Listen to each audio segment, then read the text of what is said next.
Two Poor Bastards contains explicit content and drunken ramblings. Listener discretion is advised.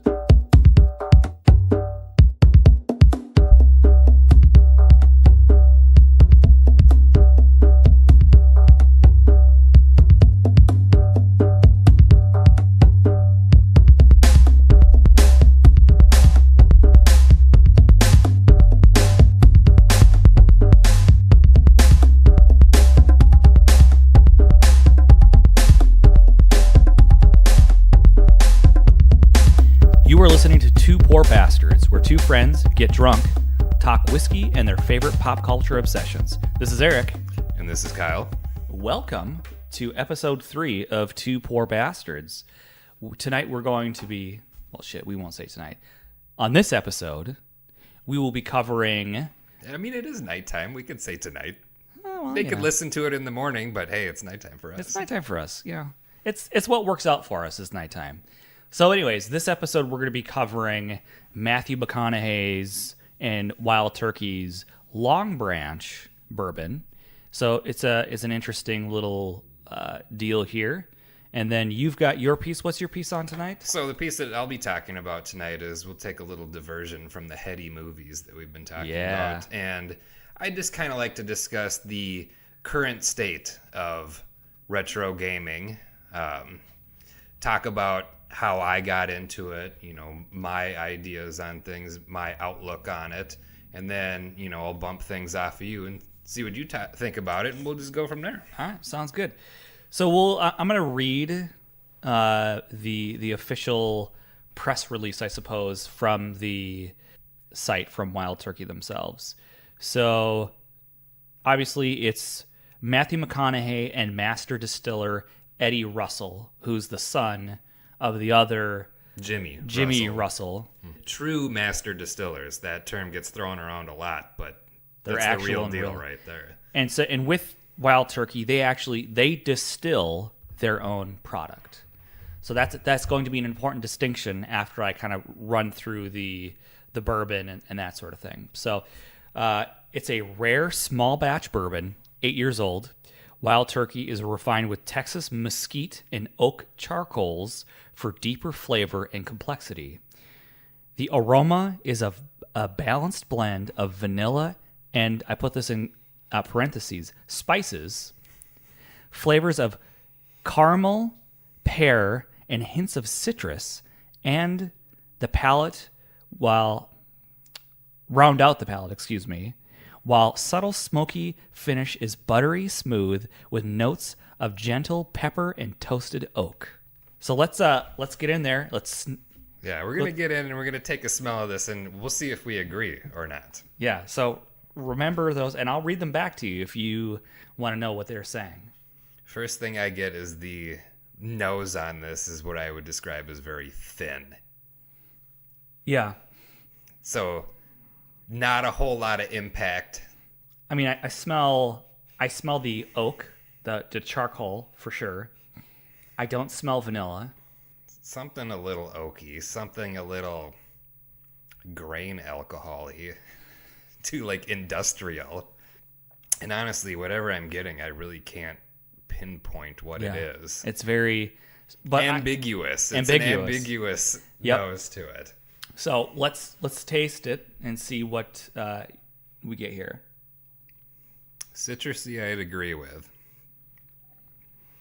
I'm getting a faint thing of something like orange zest. I could taste that. I wouldn't say vanilla. No. For any aspect of it, whether it's the nose, the taste, or the finish. I have definitely a sweet. I could taste the corn aspect of it. There's a little bit of a sweetness to it. Mm-hmm. Definitely smoky. I will say, yep, it's smoky. A little bit of that. Very thin mouthfeel as well. Mm-hmm. This is only 43% alcohol as well. I'm highly reminded of the night that we were just drinking regular Wild Turkey. Yep. Which is usually aged about 8 years. Yep. And so this is very similar proof. So from what I gather, this is regular Wild Turkey just run through a different finishing process. When it's says on here on the label on the front, Texas Mesquite Charcoal Refined. Really, what I'm taking out of this is regular Wild Turkey charcoal filtered. Now, that's a technique that you can use to take some harshness out of some crappy whiskey and make it a little bit better. I mean, like, same thing. If you take a really junky vodka and run it through a Brita filter a few times, Yeah, you're gonna make it. It's gonna class it up, but it definitely has the taste of something that has been charcoal filtered. Now, company that also does that a lot is George Dickel, and you can definitely tell. And all the Orphan Barrel whiskeys are bottled at the George Dickel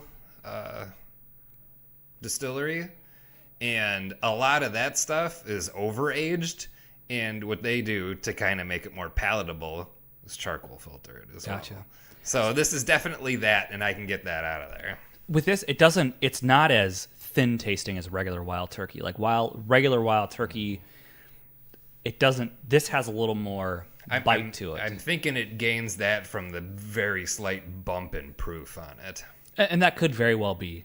And I taste the smoky, I taste the sweetness. I don't really get the pepper.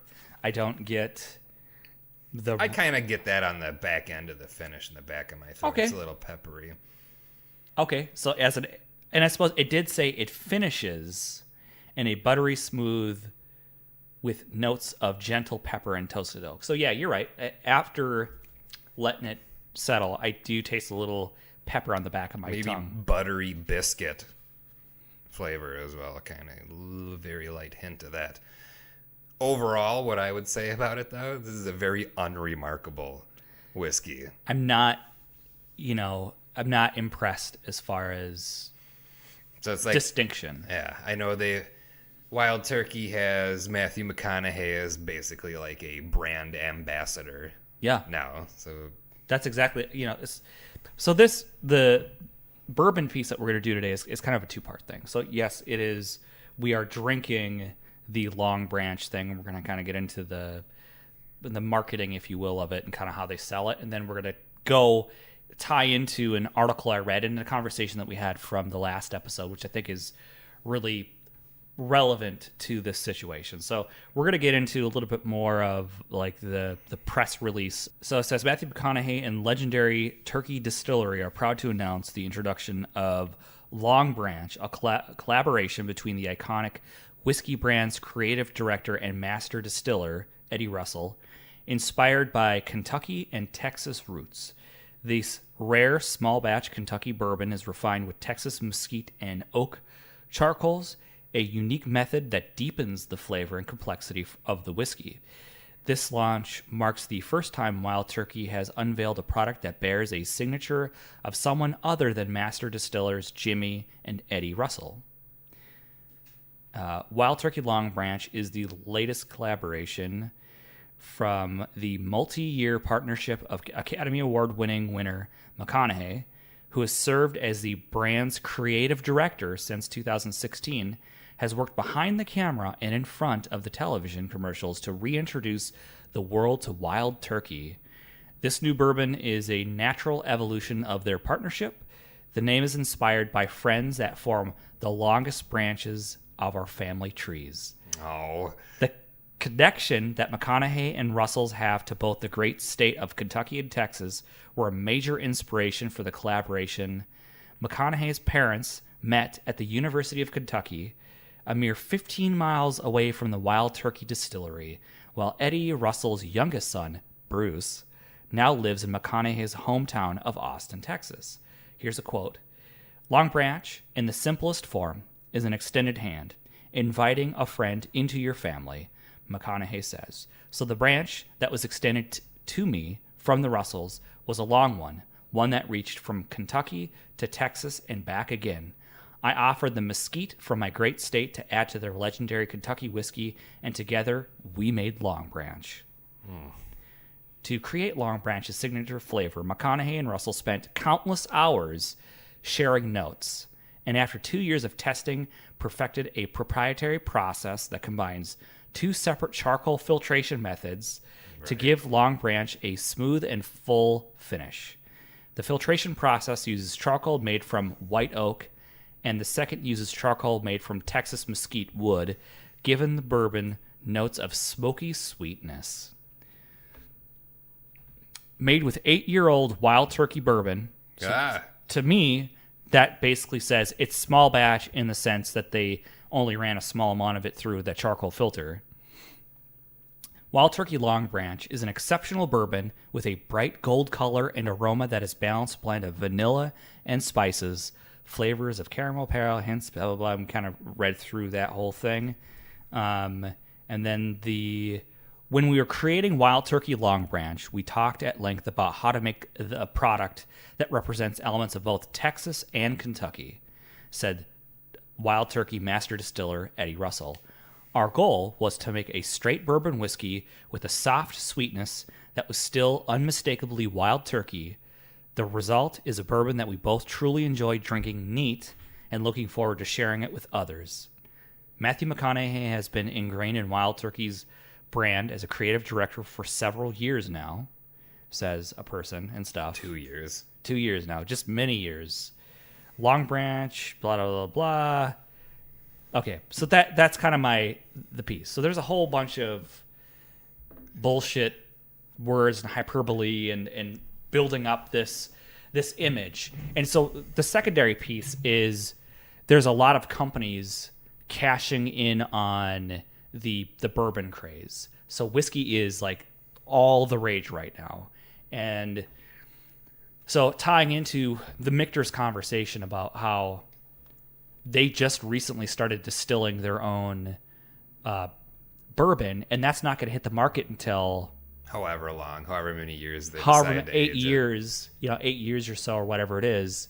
If they did it right, I'm sure they'll probably release something quicker than that, or use it in some kind of blend, add their younger stuff to older reserves that they have. I'm sorry if you heard my eyes roll during that story about it. It's, and that's the reality though, is that it's a common theme that with whiskeys, it seems like in particular, they're really trying to not just sell the product of bourbon itself, but this whole image. Let's sell a false history.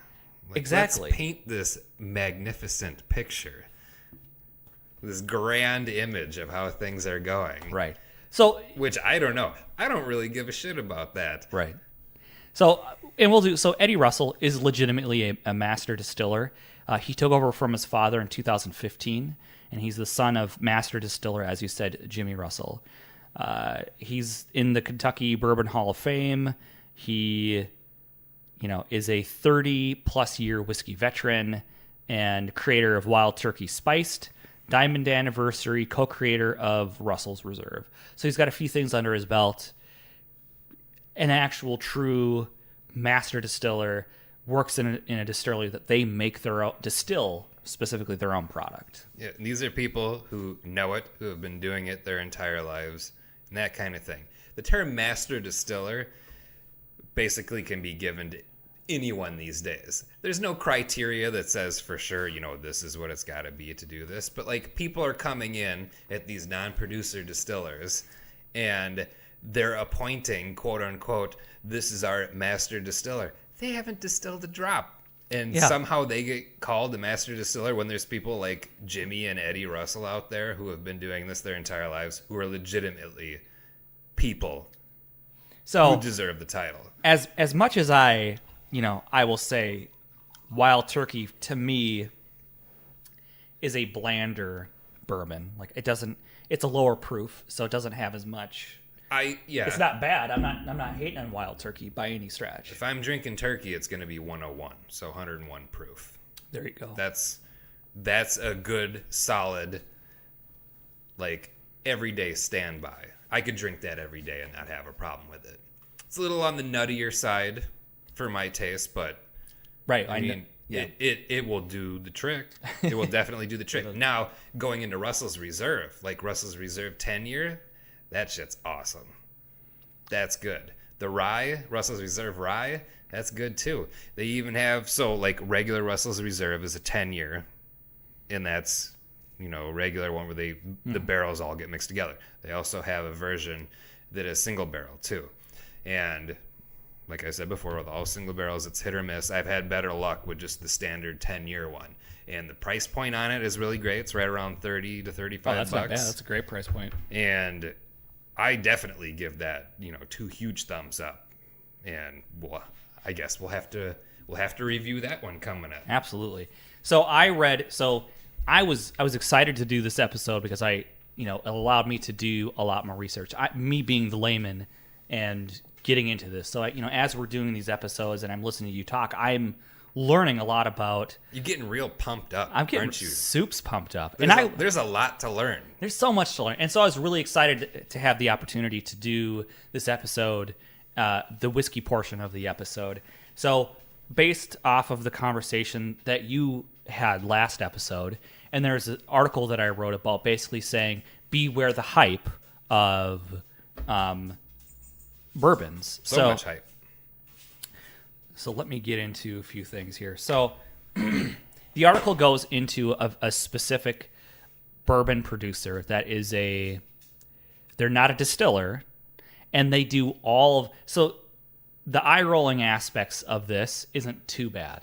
Like, there's nothing in the marketing for Long Branch that I would say is like they're exaggerating maybe some of the notes of They're romanticizing this story between McConaughey and the Russells, of course, but so that's a good. It's not. There's no outright lies or misdirections. I don't think. I don't necessarily agree with how they describe it. Like, I don't necessarily catch those things, but I would not give it a false statement by any stretch. So this article goes about this other distiller that straight up fabricates like everything about it.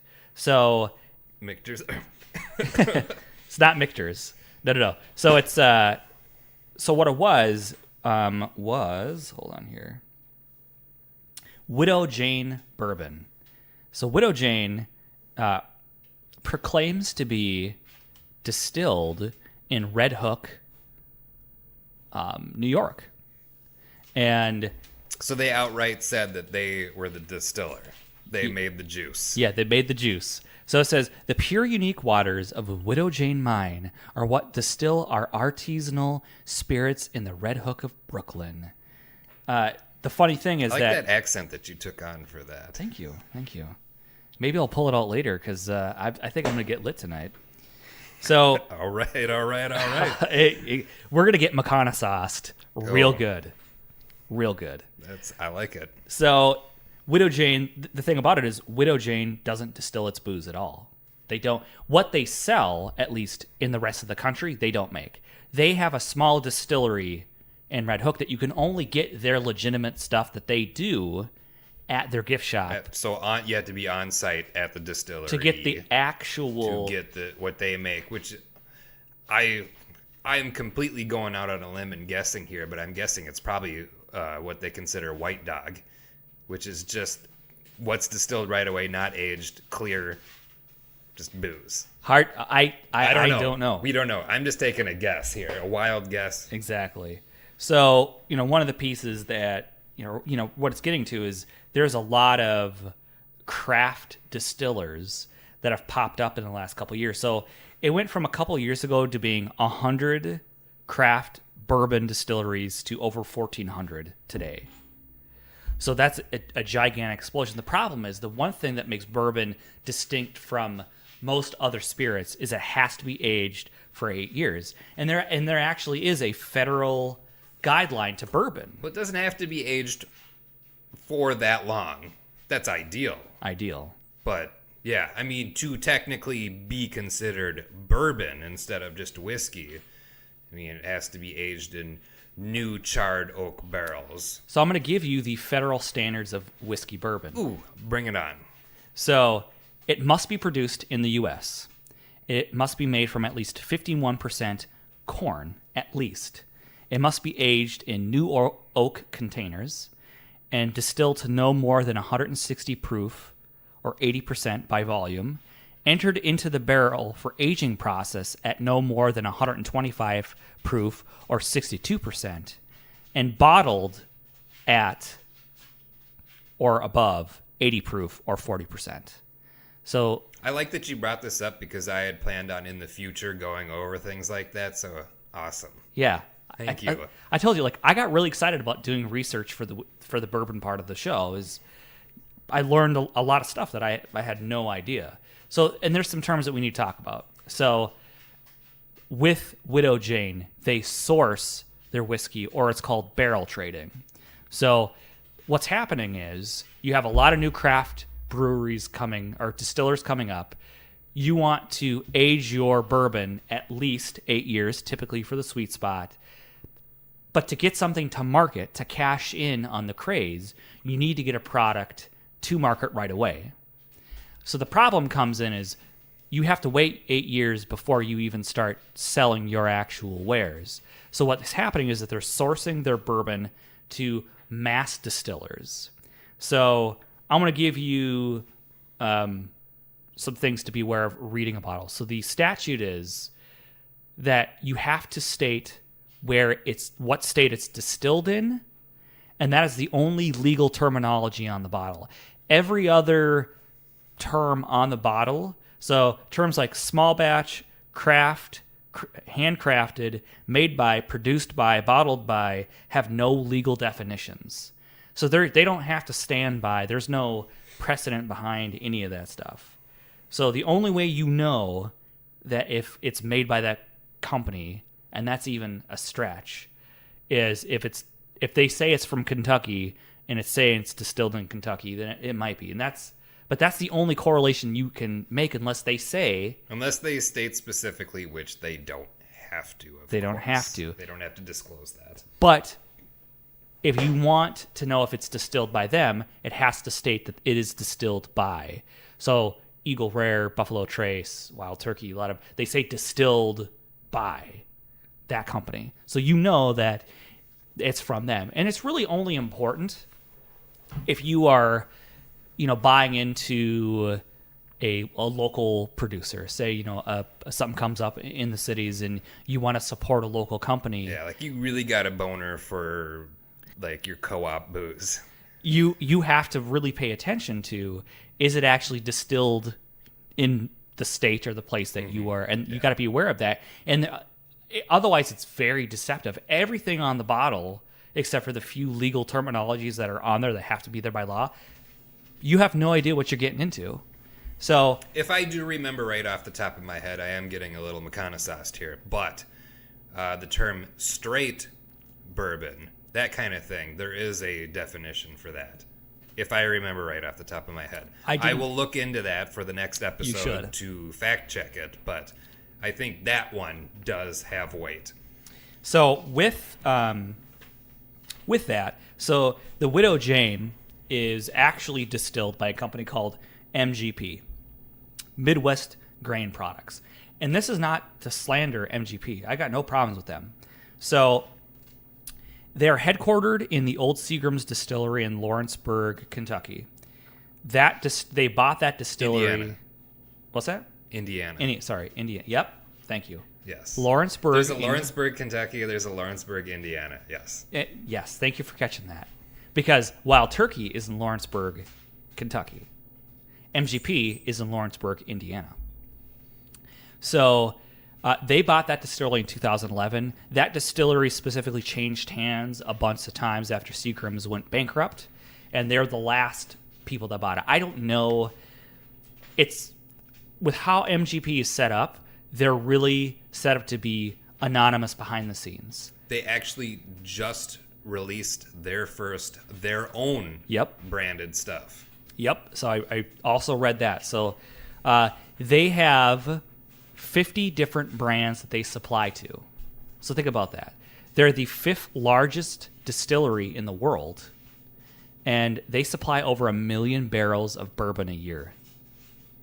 That is some numbers. It is a lot. I mean, you think of a lot of stuff that's out there. If you have, a favorite bourbon or a favorite rye that you really like, there's a pretty good chance that it could come from there. And I will go on record as saying my absolute favorite rye whiskey comes from there. Yeah. So they use a 95% rye mash bill. So really rye, super peppery, spicy, awesome. Smooth Ambler got rye whiskey from them, aged at their place. They released it. That is my favorite rye whiskey, is Smooth Ambler Old Scout Rye. Yeah. That shit is amazing. And you know what? They stopped releasing it because they couldn't keep up with demand, and the prices of it on the secondary market have shot through the roof. Although they did just state, I saw on Instagram yesterday, that they hope to next year release more. So I am real amped up. So we need to like check that shit, make sure we're on it, and be like hawks and get it. Okay. So, and the whole point of this piece is like me being new and thinking about when I go into a liquor store and I'm trying to choose a good bourbon because I'm interested in bourbon, and I'm reading all of these labels, and we looked at the Michter's 10-year and we discussed like the crazy shit that they have on that label that is just total bullshit. Like, will this fantastical story rope you into buying this product? Right. And so, as much as if you were, my problem is like when they create these fantastical stories and it's just total bullshit, it's a little disappointing getting suckered into that blatant kind of advertising thing. And this is not to hate on MGP. They make good product. They supply a lot of it. They're clearly successful. And I have no qualms with them. I have a qualm with someone whoever else is releasing the stuff that they sourced from them. Yeah, they're saying that it's like George Washington's fucking secret recipe from, the Knights of the Templar shit. You know what I mean? Like, that's a whole bunch of bullshit. Indiana Jones bullshit going on here. Yeah, exactly. Harrison Ford had to go into the Temple of Booze to get the recipe for this. It used to be a place that had good whiskey, and then they started sourcing it, and it turned into Shia LaBeouf. Yes. So, and that's really the thing, is just be aware. Understand that there's very little requirements that a producer is required to adhere to as far as descriptions, that the descriptors that they're using are just total hyperbole, made up.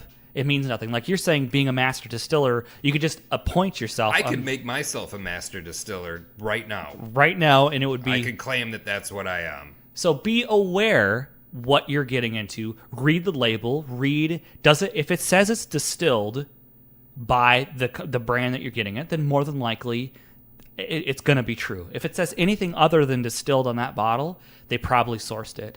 So you really have to be careful of all the shit around the bottle, all of like the secret sauce, blah, blah, blah, because it's probably sourced by a company like MGP. And I don't know. There are companies that they'll buy barrels from them and then do their own finishing process to the bourbon. Right.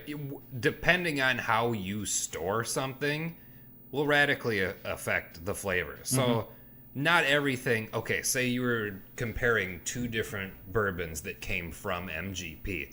They're not going to taste the same. They'll be different just because of the environment that they're in. Absolutely. A good story going off of this is I had the chance last time I was in San Francisco to try a rye that came from MGP. I want to say the brand was like 1776 or something like that, like really jerking the revolutionary type thing. Jesus, yeah. So I saw the bottle, and of course right away I looked on the back to see where it came from, and was like, okay, Indiana. So I know what this is. Yep. I know what to kind of expect. There's a certain flavor profile that I know. So I was like, okay, it's MGP rye. It's probably pretty good. I like it. I took one sip of that shit, and it was just god-awful disgusting. Really? So whatever they did to it just totally ruined what could have been pretty good. Yeah. And at the end of the day, you like what you like. You like a certain bourbon that you like. If you like, be it Michter's, and they're making their own. Again, they're actually making their own. And a lot of these companies, to get to market, they source it initially, and then once their bourbon ages, then they release their true own stuff, and then I'll believe a little more of the labeling, but they get ahead of themselves on sourced whiskey, which... Well, if somebody's saying, like, here's our source stuff, here's this crazy story, we just started distilling our own product, and they try to apply that story to it, I'd be like, no, this shit was from 2015. There's no way that's pre-revolutionary George Washington hand job. Yeah. And so that's the thing, is just being aware that, what you're getting. Don't buy, be skeptical of labels, be skeptical. You will like what you like, but don't act like a fool. So I watched this video on the article, and Chuck Schumer went to Kentucky and had the Widow Jane and gave it to Mitch McConnell and said, apparently New York produces the best bourbon in the world, and hands it to Mitch McConnell. But the ironic thing is it was distilled in the state that they were sitting. Not in the state that they were sitting. No, because they were in... Unless they were in Indiana, if it is MGP. Oh, yeah. So, sorry, I'm mistaken. They were in Kentucky, and Chuck Schumer was saying something to the effect that Kentucky doesn't produce the best bourbon and gives him the Widow Jane. But the ironic thing is it wasn't produced in fucking... So he was trying to say, like, New York produces the best shit. But it came from Indiana. And they did not at all. And so that, on the hindsight of things, he looks like a total tool because it was made in Indiana.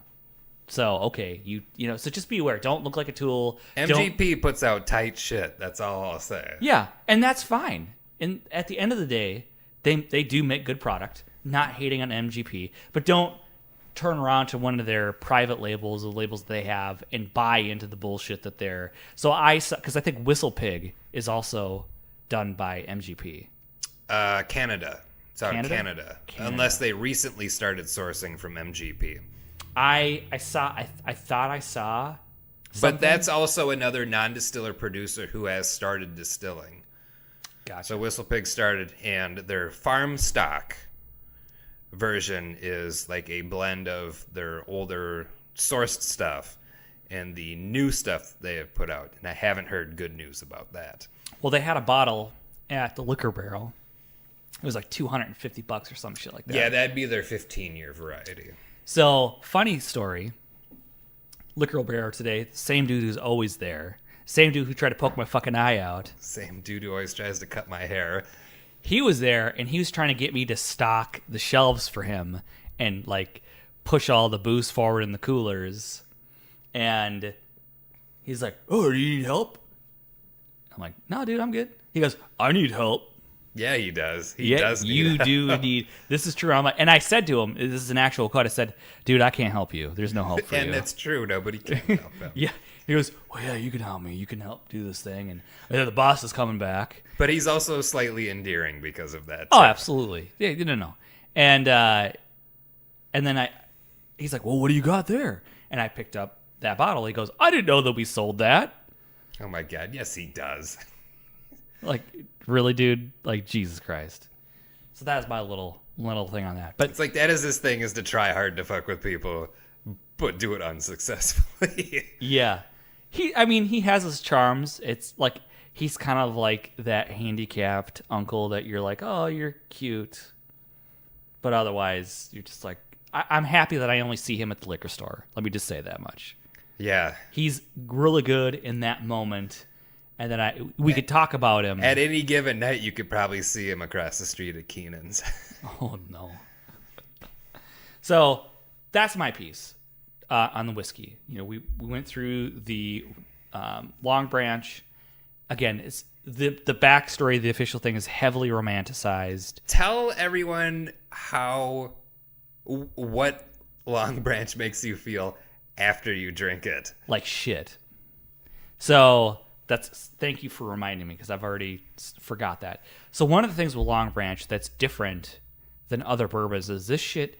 If I have one glass of it, one pour, I get a headache, like a bad headache from that shit. And I don't know what it is. And I could drink other bourbons all night long and be fine. And yeah. In this one, I have one glass and I'm feeling like shit. Like instant hangover. This is the Mad Dog 2020 of bourbon. It's not instant. It's usually the next day. Like I feel kind of like shitty and have a headache, like or when I go to Mad Dog bed. 2020. Yeah, exactly bourbon. like the Mad Dog 2020. It's the Mad Dog 2020 of bourbons. The Boone's Farm. Oh, no. The low alcohol content, but make you feel like shit. Yeah. So what are your theories? Why would this give me feeling like shitty? Because it's not as high proof as other things that I drink. I don't know. The really, really weird part is that when you filter something like that, it usually takes out the stuff that really gives you the bad headache or anything like that. And then the funny thing is, I wanted to say when you were talking about it earlier, it's like we use this charcoal filtering to instill this like bold flavor in it, and that always takes away. It always takes away. Unfiltered would be my preference any day of the week. So they take regular wild turkey from my assumption. They said in the thing that you read off, 8-year wild turkey. So and they why shove it through 2 filtering processes? But it definitely tastes different than regular wild turkey. So you just think that they up the proof. Smoked up mesquite that's in it. I mean, that would lead to a different flavor profile going away from the oak. The proof, like, it's low, but it's not as low as the standard wild turkey. I don't know. It's a really weird product, and I feel like it doesn't have any place within wild turkey's regular run of stuff. Mm-hmm. Was it like McConaughey shoehorning his way into getting something for being this quote-unquote brand ambassador? I don't know. Maybe, but I'd probably try to do the same thing. If Wild Turkey came to me and was like, hey, would you represent our product? I'd be like, well, yes. Yeah, but why don't you name something after me so I could be a cool bourbon guy because I enjoy it so much. I want to be a bourbon guy. I want to name a thing after me. So change Russell's Reserve to Kyle's Reserve, please. Yes. Because that's the shit I really like. Or they have a Master's Keep series, Wild Turkey. They've released a few so far where it's supposed to take their older, better things and do a special release. Maybe I'd say name one of those after me. So going after the bottle, because we finished off what was left of a bottle. I mean, I do smell the mesquite more. Just going after the bottle. Like the leftovers in the bottle. I do smell the mesquite. It's a little iodine-y, a little rubby alcohol. Like I said, when I was smelling it, as a medicinal aspect to it, definitely, for sure.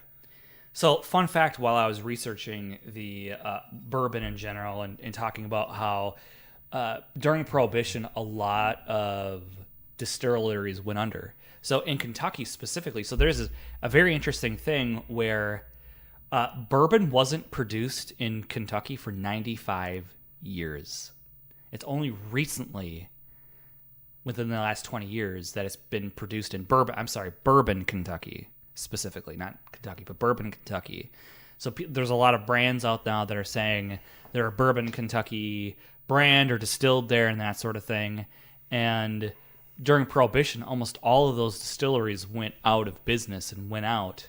And the only things that were left were medicinal whiskey. Mm-hmm. Yeah. Which I thought was just an absolutely crazy concept. Medicinal. I mean, I think all whiskey is medicinal. I certainly treat it as medicine. But I thought that was a really interesting point. It cures what ails me. Yes, it does. Which is life. Yeah, well, life is killing me every day.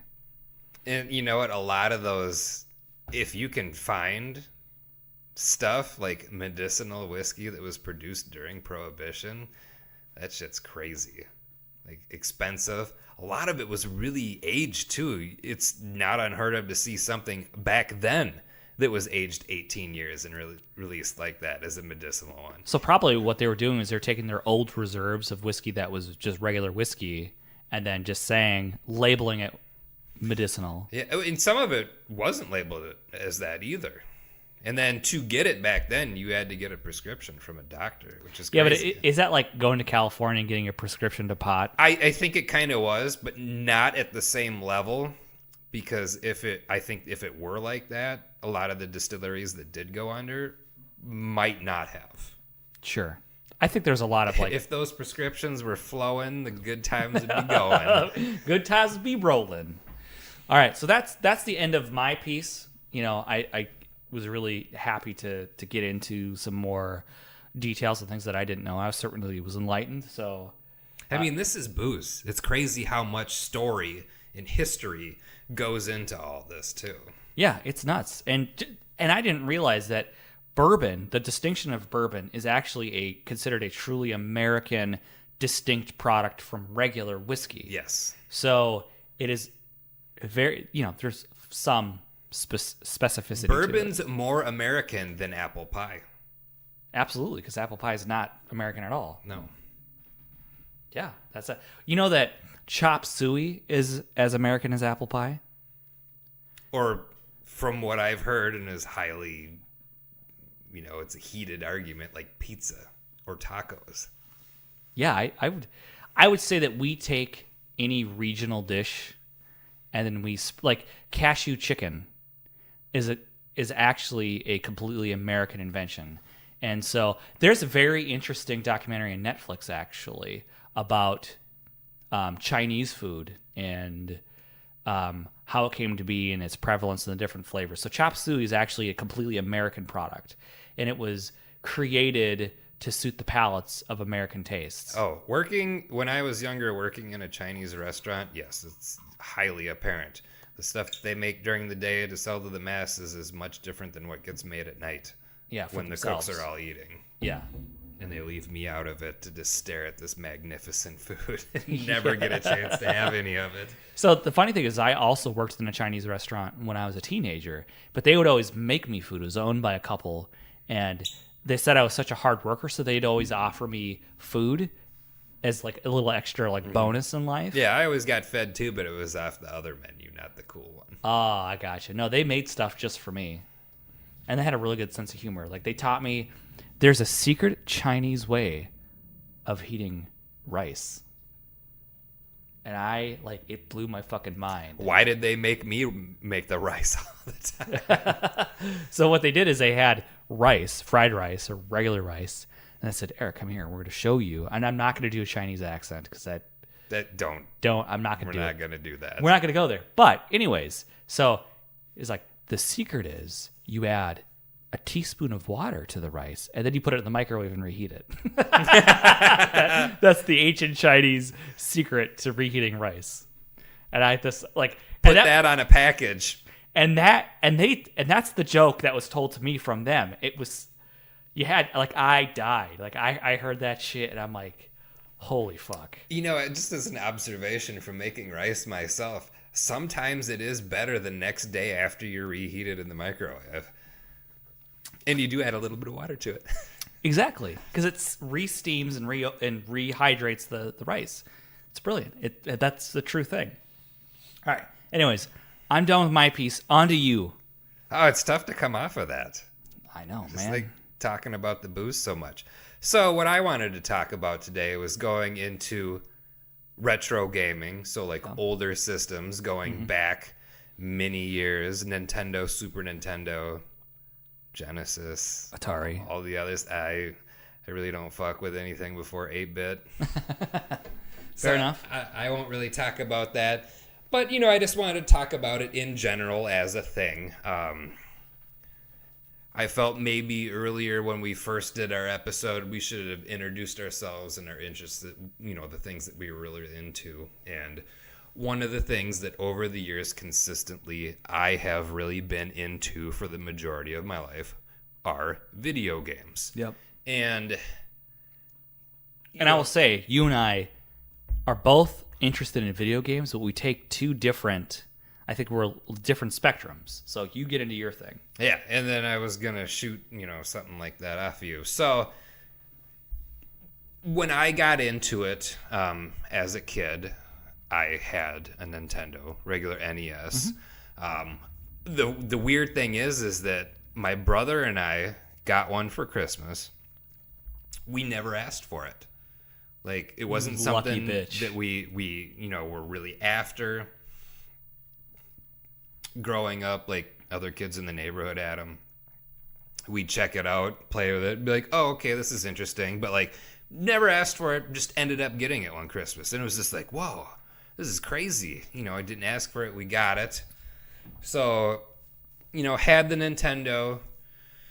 Again, with the other kids in the neighborhood, we're trading games, we're borrowing stuff from each other, playing it, and like, it's cool, but it wasn't something that like I'm totally into this, something like that. And I just kind of didn't think about it for a while. And the thing that I would say that truly got me into video gaming, the thing that really hooked me, is one year I was down at my grandma's hanging out. My grandma lived in Red Wing, Minnesota, which is a very dead and boring place if you've ever been there. Hey, but you know what? St. James Hotel, fucking baller.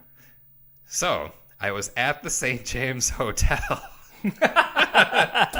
Seriously, I was at the St. James Hotel, historical place in Red Wing. True story.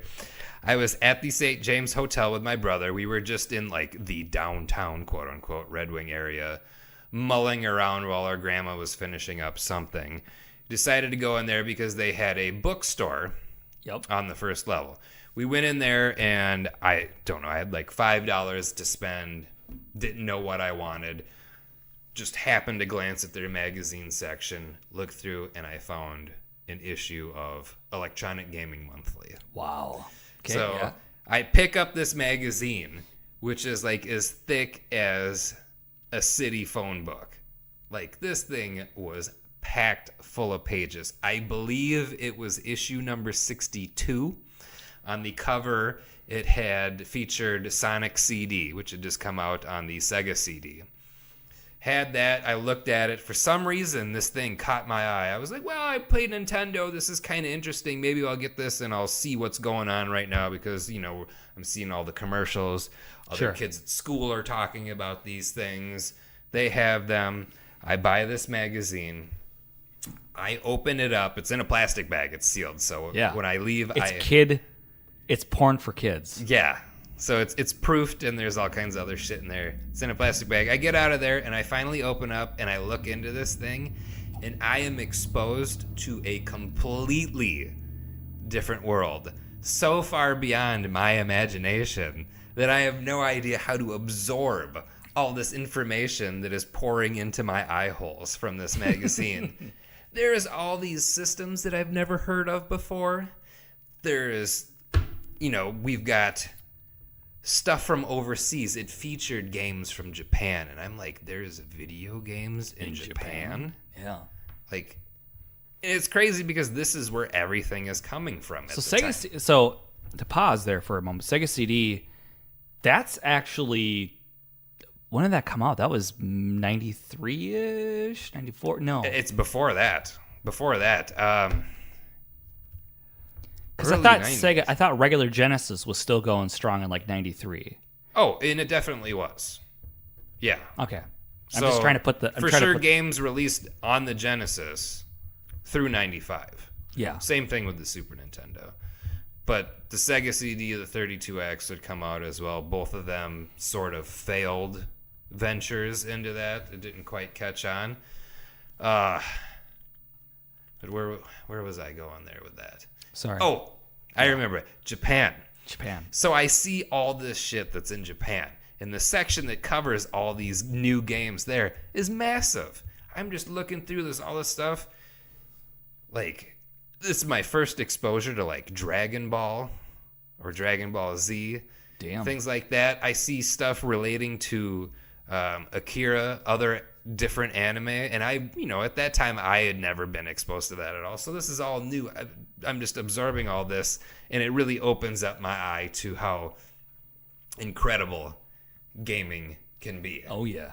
So after I get this, I start looking into it. Usually when I get into a hobby, I'm going all out. I'm just getting right up in there. To the elbow, at least. I find out as much as I can. I research as much as I can. I absorb all that I can from every aspect of it. So I'm starting to learn more. Then it's like arcades.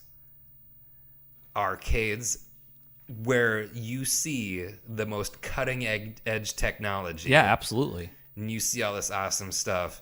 And what you do at home is nowhere pales in near. Comparison. Like, okay, you're playing Altered Beast in the arcade versus at home. with that, yes, the arcade version could be seen as a little bit better, but I would say they're both not very great games. Well, nonetheless, iconic, absolutely, definitely iconic. I pumped a lot of quarters in because the nature of the game being monsters and things like that. That was my jam. I was all about that. You turn into a werewolf or a dragon. Fuck yeah. Yeah. So that was. Like, I'm a kid. I want to turn into those things because being a kid sucks. Yeah. Turn me into anything. I feel the same way right now. Turn me into anything other than me. I'm with you. I want to live present day Altered Beast. Oh, that would be great. Let's make it happen. I feel like I'm the Walking Dead right now, so I could literally rise from my grave and get out of this shit and do something else. Like, I have been welcomed to my doom for the past X amount of years that I've been alive. All right. So, arcades. So, yeah, cutting edge technology. I'm finding out more. I'm into arcades. I'm experiencing all of it. Like, I still have Nintendo. And for... I don't know if it's many years, but for years I would bug my parents like, I really want a Sega Genesis. I really want a Super Nintendo. And like, unlike getting the Nintendo after not asking for it, at that point it's just like, no, we don't want to get you that stuff. So then came the thing of me having to acquire stuff with my own money. So I saved up enough money, got a Super Nintendo.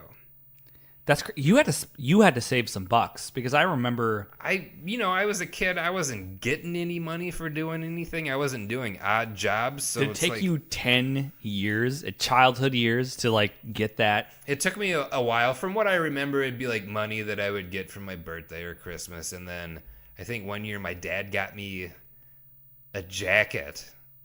And at this time, my parents had been divorced, so like I didn't see my dad very much. He got me a jacket that like did not fit even close. Like it was way too small for me. And he had a gift receipt in there, and he's like, "Well, you can do whatever you want with it. I don't care," because he put his effort into it and tried. Yeah. And I used some of that money to then get my Super Nintendo, which was like the greatest moment of my life. But also a questionable moment in my life, too, because it was like, did I make the right decision by going with Super Nintendo? Yeah. Or should I have got the Sega Genesis? Like, this was the heaviest decision. You were burdened. I had to make in my life up until that point. And now I even still think about it to this day. See, I made my decision, and I still feel good about my decision at the same time. Well, I definitely feel good about it, too. Okay. So I do that. I get my Super Nintendo, and then it's like, yes, this is the greatest day of my life. I got this shit. I remember seeing Super Mario World for the first time and being blown away because really that game was a technical showcase at the time over what was on the regular Nintendo. Like Super Mario Brothers 3, that's like, wow, there's like almost weird curves in all the backgrounds instead of everything being at complete right angles. And then this game, Super Mario World, taking it to the nth degree and seeing all this crazy shit, which was a good thing that I have a hair in my mouth, which is a good thing that I liked it because that was the only game I had to play for over a year. Holy shit. Yeah, I remember. Because I didn't have any money, I couldn't buy my own games, and my parents didn't want to buy me any games. Yeah, they're like, that's a bad habit. Like, they don't want to subsidize your bad habit, basically. Pretty much. Yeah. So, do you remember, is it what's the game with the kid from Boy Meets World, and it's about video games? Where he's got that, like, that autistic brother, or that's what in today's terms, you would know that he's autistic, and they play, like, the big things to go to the competition to play Super Mario 3. Oh, Wizard? The Wizard, yes! Yeah. I remember... It was like you saw Super Mario Brothers 3 for the first time in that movie. Yeah. Like, what the fuck is this? And the Power Glove is so bad. Yeah. Never had a Power Glove. I did have a U-Force. Oh. Which my dad got me, interestingly enough. And the U-Force was supposed to be sort of like a motion control type thing. It looked like, how you set up Battleship when you're playing. You've got your flat end and it folds up like a laptop. Yeah. Well, basically in that, like, wherever you hovered your hands in the area around this thing, it was supposed to do, some inputs, control inputs. That's how I thought women worked when I first started, like, you just put your hands around them somewhere. Yeah, around them. Turn into a human windmill and just... Yeah. Like, is this doing it? Does this feel good? You're not touching me. But this is how I do it, right? No, you're not touching me. But, like, how about this now? With how the U-Force worked, it was even worse than doing something like that. Oh, like, wow. You had no idea what the fuck was going on or what was going to happen. It was a really, really terrible peripheral add-on for that sounds system. Amazing, honestly. Like, just there's some electronics. Let's plug it in. It inputs to something. What does it do? We're not sure. Something might happen. And then it had this weird, like, if you didn't want to do that, it had this weird, like, fork-shaped handle that you could plug into it to try to do it. And it had, like, a little button on top of the handles. That thing got thrown away real quick, I believe. Dude, useless peripherals could be an episode all its own. It could be. I mean, there's so many of them out there. The Sega Activator. Jesus Christ. That thing, I mean, going off of motion control again, too. Advertising that to people playing fighting games, that would be the most frustrating thing to use ever. Yes. Like, no one would purposely want to use that. People go out of their way to use a fishing controller for the Dreamcast to play, like, Soul Calibur. They can do it with that. Yeah. Like, that's possible, but you couldn't do it with the Activator, no. I mean, what people invest their time into doing. I think someone beat Dark Souls with, like, a Dance Dance Revolution pad.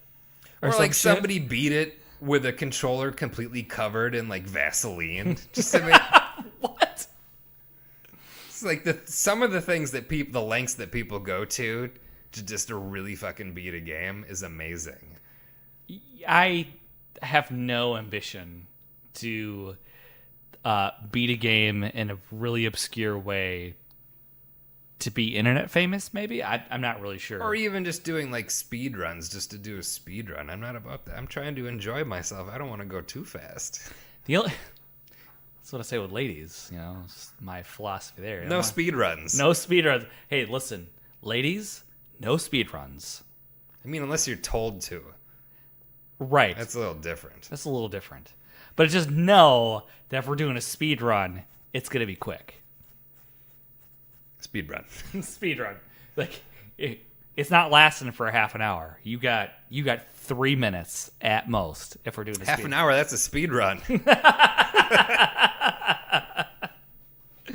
Okay, so Japanese arcade games, you got into it, you're seeing the whole... Yeah, I get my Super Nintendo. I have one game to play for over a year. It's miserable. And I feel that that's a very common theme, certainly with myself. You have your system. It's an amazing achievement just to get the thing. It's amazing. And you have one game for a year. That's what you got. In a year, you got the one game. So I definitely relate to that struggle. If it would have been any other game than Super Mario World, I probably would have just fucking killed myself. Luckily, that's a big game with a lot of things to do and a lot of secrets. So, thankfully, that held me over. And I started buying my own games. So that was good. The first game that I bought with my own money, I still have. It's complete. It's mint. I have box instructions, everything that comes with it. Because... being someone who had to buy things myself, your outlook on that is a bit different. Like, I have to take care of this thing. This is super special. I got this with my own money. So that stuck with me all this time. I always keep everything in good condition. Finally, my parents start warming up to it, and they start getting me games. They're like, oh, that's just Kyle, and he likes his video games. I mean, they begrudgingly do it. Yep. And make it apparent. They're like, all right, here you go. I don't want to give this to you at all. You should be outside playing with friends and interacting with people, but I guess. Oh, and I did that plenty, too. So it's not like I was spending all my time doing that. So I get into that. I get more heavily into it. I start going. I'm going to the arcades. I'm playing games like Samurai Showdown 2. Like this whole new world of violent fighting games. Yeah. Street Fighter 2, Samurai Showdown 2, Mortal Kombat, all this stuff's coming out, and it's really getting me going. I'm real excited about it. In school, we start having discussions, like doing current events, and we're talking about violent video games, and I'm getting really pumped and into it and joining the discussions because I actually care what we're talking about instead of other garbage. And I mean, it's just the thing that progressed and progressed and progressed, and now that I'm an adult, I've been able to do things that I've really wanted to do. Like, the crowning achievement, I feel, of, like, my enthusiasm as a gamer was in 1999, I got a Neo Geo. And now when the Neo Geo came out, it was this mythical, ultra expensive, like, boutique system that played actual arcade games. Like, what you play in the arcade is going to be the same thing as what you play at home. There's going to be no difference in graphics. There's no difference in gameplay. There's no difference in sound. You even have big-ass arcade-style controllers that come with it, too. And, like, when the Neo Geo came out, I mean, you could get two versions in America. There was the gold system, which was the actual system itself and two controllers, or a silver setup, where it's just the system and one controller.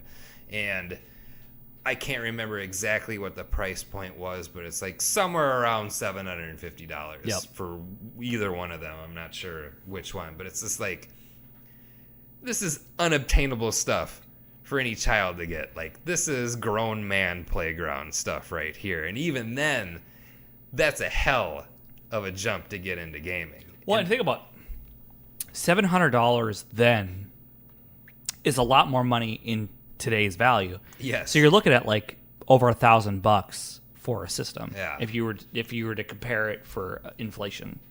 And we're talking about tough times for a kid to get a Super Nintendo game. It's like 50, 60 Neo bucks. Geo. Neo Geo games. Forget about it. Yeah. Like, when it first came out, $175 to the end of its life cycle in 2005, 1990 to 2005. Somewhere like $175 to ending at like $325 per game.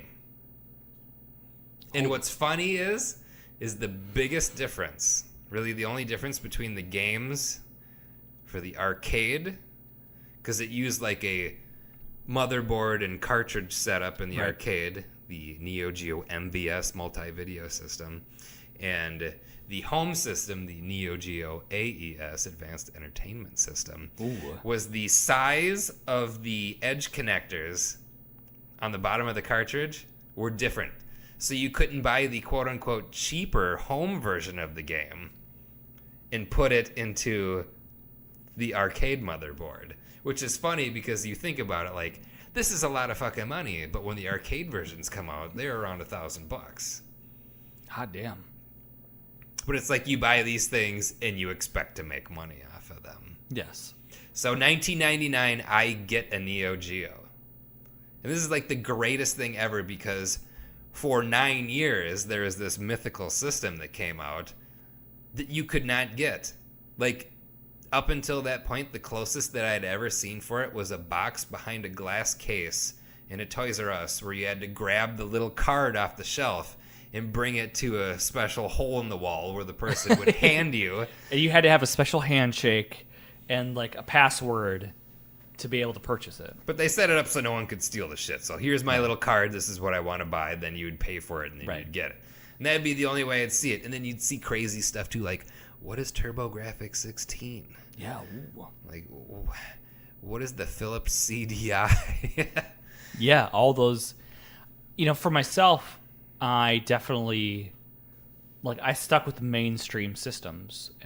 I definitely could not afford. I could only dream of these other things, and I did Electronics Gaming Monthly. I did a lot of these magazines, so I definitely that magazine was tight back in the day. Was the thing. If you want to know anything, because pre-internet, how were you going to gain any of that information? That was that, and how did these people who wrote these magazines get this information? I don't know. It's crazy. So you would covet that shit, and I remember when the Sega CD came out, like, or the Sega Saturn, or the Atari Jaguar. Oh yeah. I So when the Jaguar came out, I wanted a Jaguar bad. So bad. Because Alien versus Predator Alien versus Predator, for sure. Holy shit. Everything... Cybermorph. Everything in my life coalesced when Alien versus Predator came out. Loving aliens, loving Predator, loving video games, and then there was a system that created that. And when you saw, like, in the magazines, those stills, you're like, this is the literal greatest thing I've ever seen in my life. This is everything I want in one thing. I went to a campgrounds, and the owner of the campgrounds kid had one, and they were playing Alien vs. Predator. And I didn't give a shit about anything else in life. I just wanted to sneak in and watch this kid play Alien vs. Predator when it came out. Like, I was so envious of this kid. It's fucking bullshit that I have to be in a camper camping with my parents when this fucking guy... This is all I want to do right here. This is all I want to do. And I got to deal with this bullshit. And I want to play Alien versus Predator. And the concept, just the idea that you could choose Alien, Predator, Human, like, what? It was really good. It was really mind-blowing. In hindsight, looking at it now, it hasn't aged well. No. But when it came out, again, because I'm trying to think of the systems that were out. Like, I think it was still in the Sega Genesis era. It was in the weird transition zone. Like, here are, like, you got the Sega CD is like the main disc-based system. You've got NEC's TurboGrafx system, which you could get a CD add-on for, or buy the Turbo Duo, which is the consolidated version of both systems in one thing. I think like the PlayStation had just come out, and the Saturn maybe just about came out. The Saturn beat the PlayStation. So it was like right when they first came out, but between that, it was in the weird transition zone, but it was touting itself as a 64-bit system. And that was some shady shit behind that, because it wasn't... It was like two 32-bit processors, and it was, apparently the system was a nightmare to program for. You're right. I do remember watching a video on it, and it was deceptive as far as like what it could actually do. And the games... It was so impossible to program for that no one could actually fully implement the full processing power of that system. Mm-hmm. So the games looked like shit, really, ultimately. And then they had the CD add-on, which failed before it even started. It looked like a toilet when you put the CD add-on into it. It literally looked like a toilet.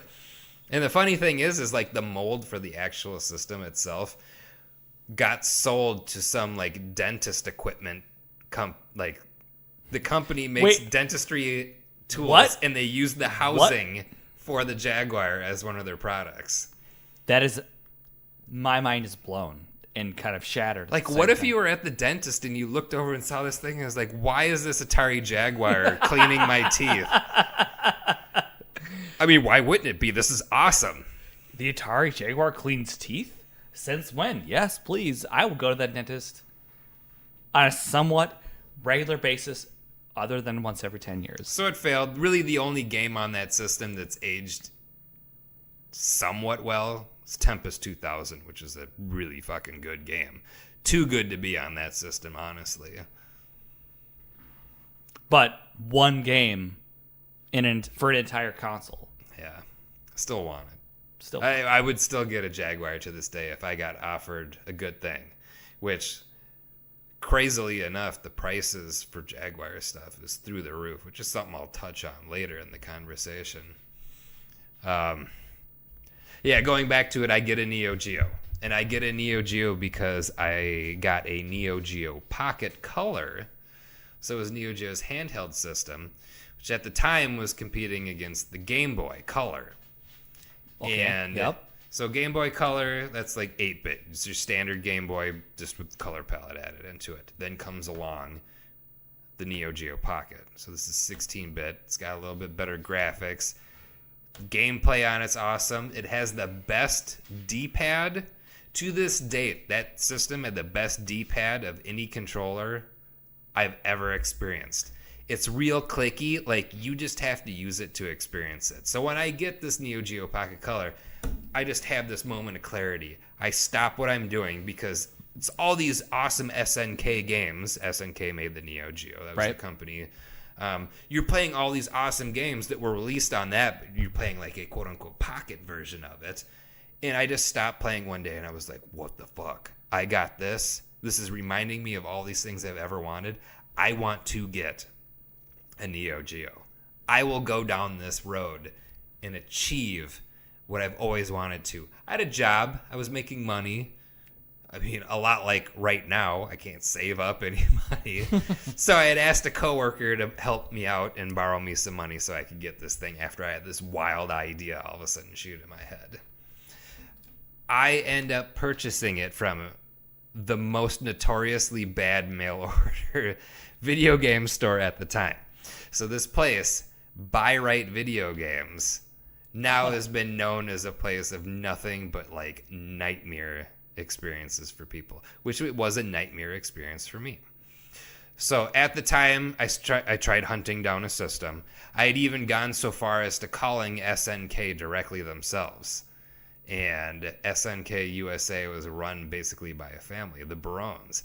And I had actually ended up talking to about half of them when I did call. So I got, moved around like, okay, we'll transfer you over to one section. We'll transfer you over to the other. At the time, they didn't have any systems. They had a CD version, but nobody wanted a Neo Geo CD because of its horrendously long loading times. So discouraged, but still feeling pumped up because I talked to all these people, my hunt continues. And I end up seeing in the back of one of the mini magazines I got, it was probably Game Fan, see the advertisement for Buy Right Video Games. And they have this thing. It's like, get a Neo Geo, 2 controllers, 2 games.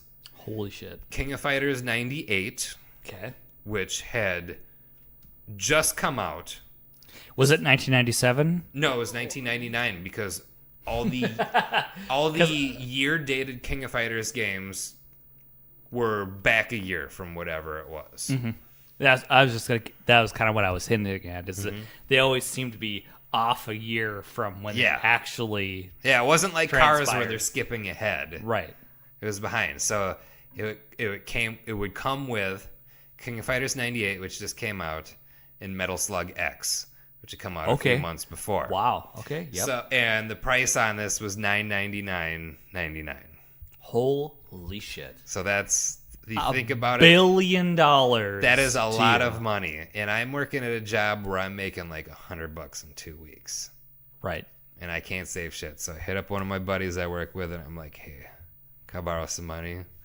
And amazingly enough, he was all for it. He was just like, yeah, man, I'll borrow you the money. I would have never borrowed myself that much money. I paid him back as soon as I could, and I did that, but like... You're a stand-up guy, so obviously you paid him back. It's sort of a scumbag, but not that kind of scumbag who wouldn't pay back a friend. Right. You would propose borrowing whatever you needed to make up the difference of what you had to do $1,000, but you paid him back. Plus, I saw him almost every day at school and at work, so there's that too. There's that. So I get the money from him, call up the place, set up the deal. Like, okay, I got to send money orders for this thing and do that. And when we set up the transaction, I'm like, I am paying this much money for it. I want overnight shipping because I cannot fucking wait to get this thing because this is some shit that I've been waiting for almost 10 years of my life. I would imagine the excitement level for you is like through the fucking roof. It was incredible. Like, since then, I have never felt the excitement that I did when this was going on. Like, I'm dead inside now. I feel nothing. But back then, there was like a glimmer of hope. There was something out there. There was a material thing that I could give legal tender to that would make me happy. That would fulfill your life in that moment for whatever period of time. Okay, guys. So I set it up at work. I work at a grocery store. We do money orders at work. I get the money orders taken care of at work. it's so much that I have to break it up into 3 different money orders because shit. I could only go up to $500 per each one. Damn. Plus, like, whatever the shipping was for overnight. Right, because it's going to be an additional $500 for overnight shipping. And I overnight the payment as well, so they get it as fast as possible, and it's tracked, and I know about all that. Do that. Wait a couple days, nothing. Wait a week, I see nothing. Call them up. Oh, yeah, we just been behind. We'll get it out to you. Wait a little bit more. Wait another week. Nothing. Call them up again. Be like, I paid for overnight shipping. What is this? I still haven't seen anything yet. More excuses. What it takes. 4 months. Holy fuck. Of waiting. Really? And then I finally get something in the mail after 4 months of just constantly calling. Was it a thank you card? No. No, it wasn't. Good. It was nothing like that. So 4 months later, I finally get this fucking thing. I tear into the box. What I see kind of makes my heart sink a little bit. I get a system that's not in a box. And I only get 1 controller, and I was supposed to get 2.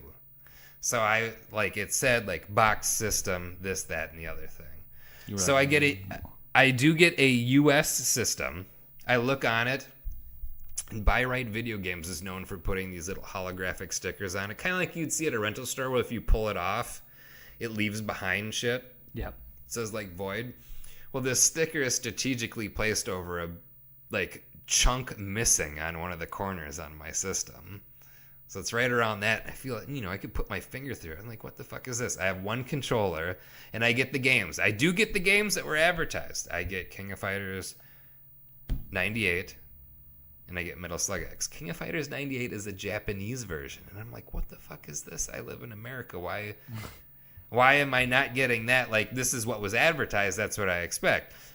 Hindsight, it didn't really matter because after that, I went all Japanese with all my Neo Geo games. But it was just weird. I get a US version of Metal Slug X, which now, if I would have kept it, would be worth all the money in the world.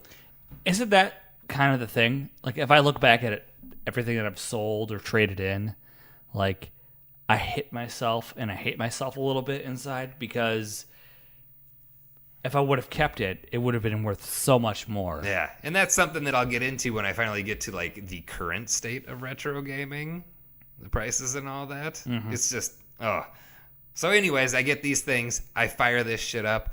Holy fucking shit! Mind blown. My mind is blown. These 2D graphics are so fucking good. I own this crazy shit. I was this is it right here. So my question to you is, do you still own the original Neo Geo console that you bought? I don't. I have a different one. Okay. That's what I thought. I've gone through a couple because, I could do multiple episodes on just the Neo Geo alone. There's all kinds of different aspects. In America, it had a really shitty video output, to be honest. And then there's a whole thing about people modifying it for different video outputs. And certain serial numbered systems did better with certain modifications. You'd get better results. Interesting. So you modifications as far as upgrading sound or upgrading video? Both upgrading sound and video, because on the Neo Geo, it would output from its main AV out monaural sound, and it had a headphone jack on the front, and you get stereo out of that. So people would modify it to put out stereo sound through the regular AV, and here it had either composite, so the yellow colored plug, or RF. Those are what you could get in America. And that would be as good as it gets. And honestly, the composite quality wasn't all that great on some of the systems. It was okay on some of them, but not that great.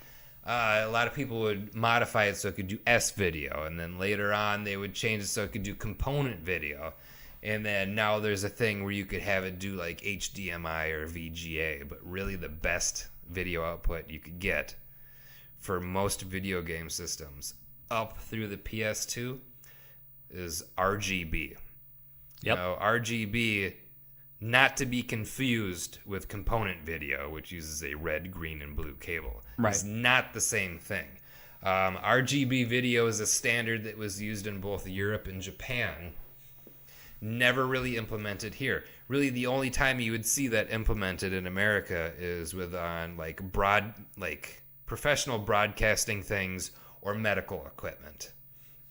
And there are a few like professional monitors, like TVs basically, that you can get that will accept that kind of input.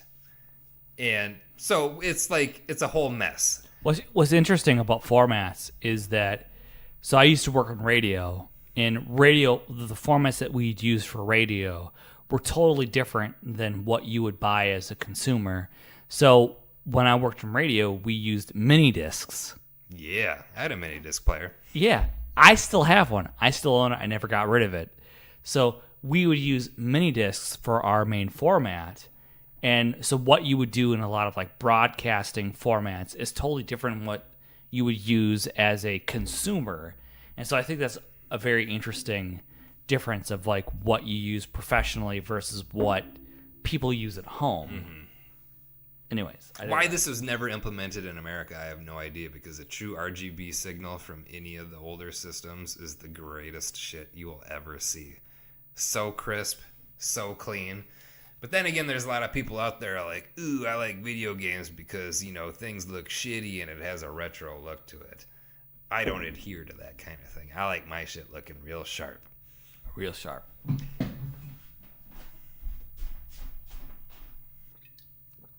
So you're saying RGB. Best video format. My search for the perfect picture quality ended when I was able to make use of RGB.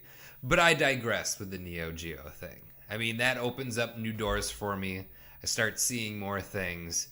I have an actual job, a full-time job where I'm making money, so I am like quote-unquote an adult and I can buy the things that I want. I get more into importing stuff from Japan, playing Japanese stuff. I get more of the obscure-ish systems. Yep. TurboGrafx 16 here, or PC Engine as it's called in Japan. I get more into that. Dreamcast is coming out. I'm getting stuff for that. PS2 comes out. I'm going full force, ass, mouth, and vagina, and all of these things. Like, I'm really getting into it. And then finally, it like reaches its apex, and I finally start buying arcade stuff. Like, I'm getting arcade hardware. This is where it's at. Thing that really did it for me is a friend of mine went to Japan for school, and he was like in the arcades in Japan, which are legendary. It's the thing that dreams are made of for a person like me. Just seeing videos of it or documentaries that mention the arcades of Japan, it really is absolutely mind-boggling. Because so for me, growing up, and I think a lot of people don't understand this, or kids that are born in the 90s and beyond, is there's a thing called an arcade.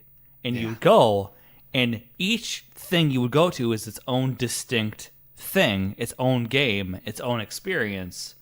And if you wanted to experience a certain, like a fighting game or a shooter or whatever it was, you'd go to this thing and you'd experience it, and you'd pump a bunch of quarters into it. Yes. And you would spend half of your day, all of your allowance, in an arcade. Like, the arcade experience is something that, unfortunately, a lot of people can't experience. And as a child, an arcade experience is really unforgettable. We had one arcade in a far-off town for me.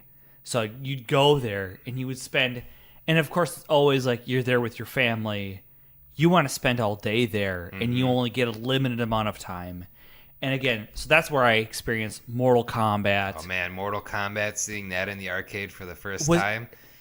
Like, I almost felt bad, like, thinking about it in the car on the way over here, I was like, okay, this is going to be a generalization. I'm not going to go in and talk about the social impact of Mortal Kombat on society and that kind of thing. Well, you certainly can. And I certainly can in the future, but it's just like, there was a huge difference between. So what I remember is playing a Mortal Kombat 2 in arcade versus this like Sega Genesis. So I had a Sega Genesis. Mm-hmm.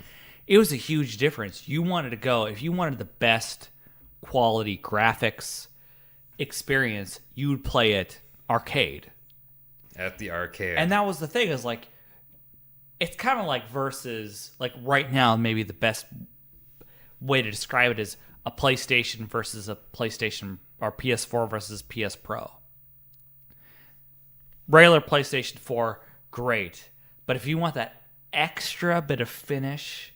Oh, I would say it's a way more than that. Back then, the difference, it would be like PlayStation 1 versus PlayStation 4. The arcade is PlayStation 4, and you're playing PlayStation 1 version of these games at home. Absolutely. And it's kind of close, and if you squint and you try real hard, you can feel like you're playing it, but the only way to truly experience how fucking awesome it was, you had to be at the arcade. And what's interesting is it's just that whole experience of, being in arcades.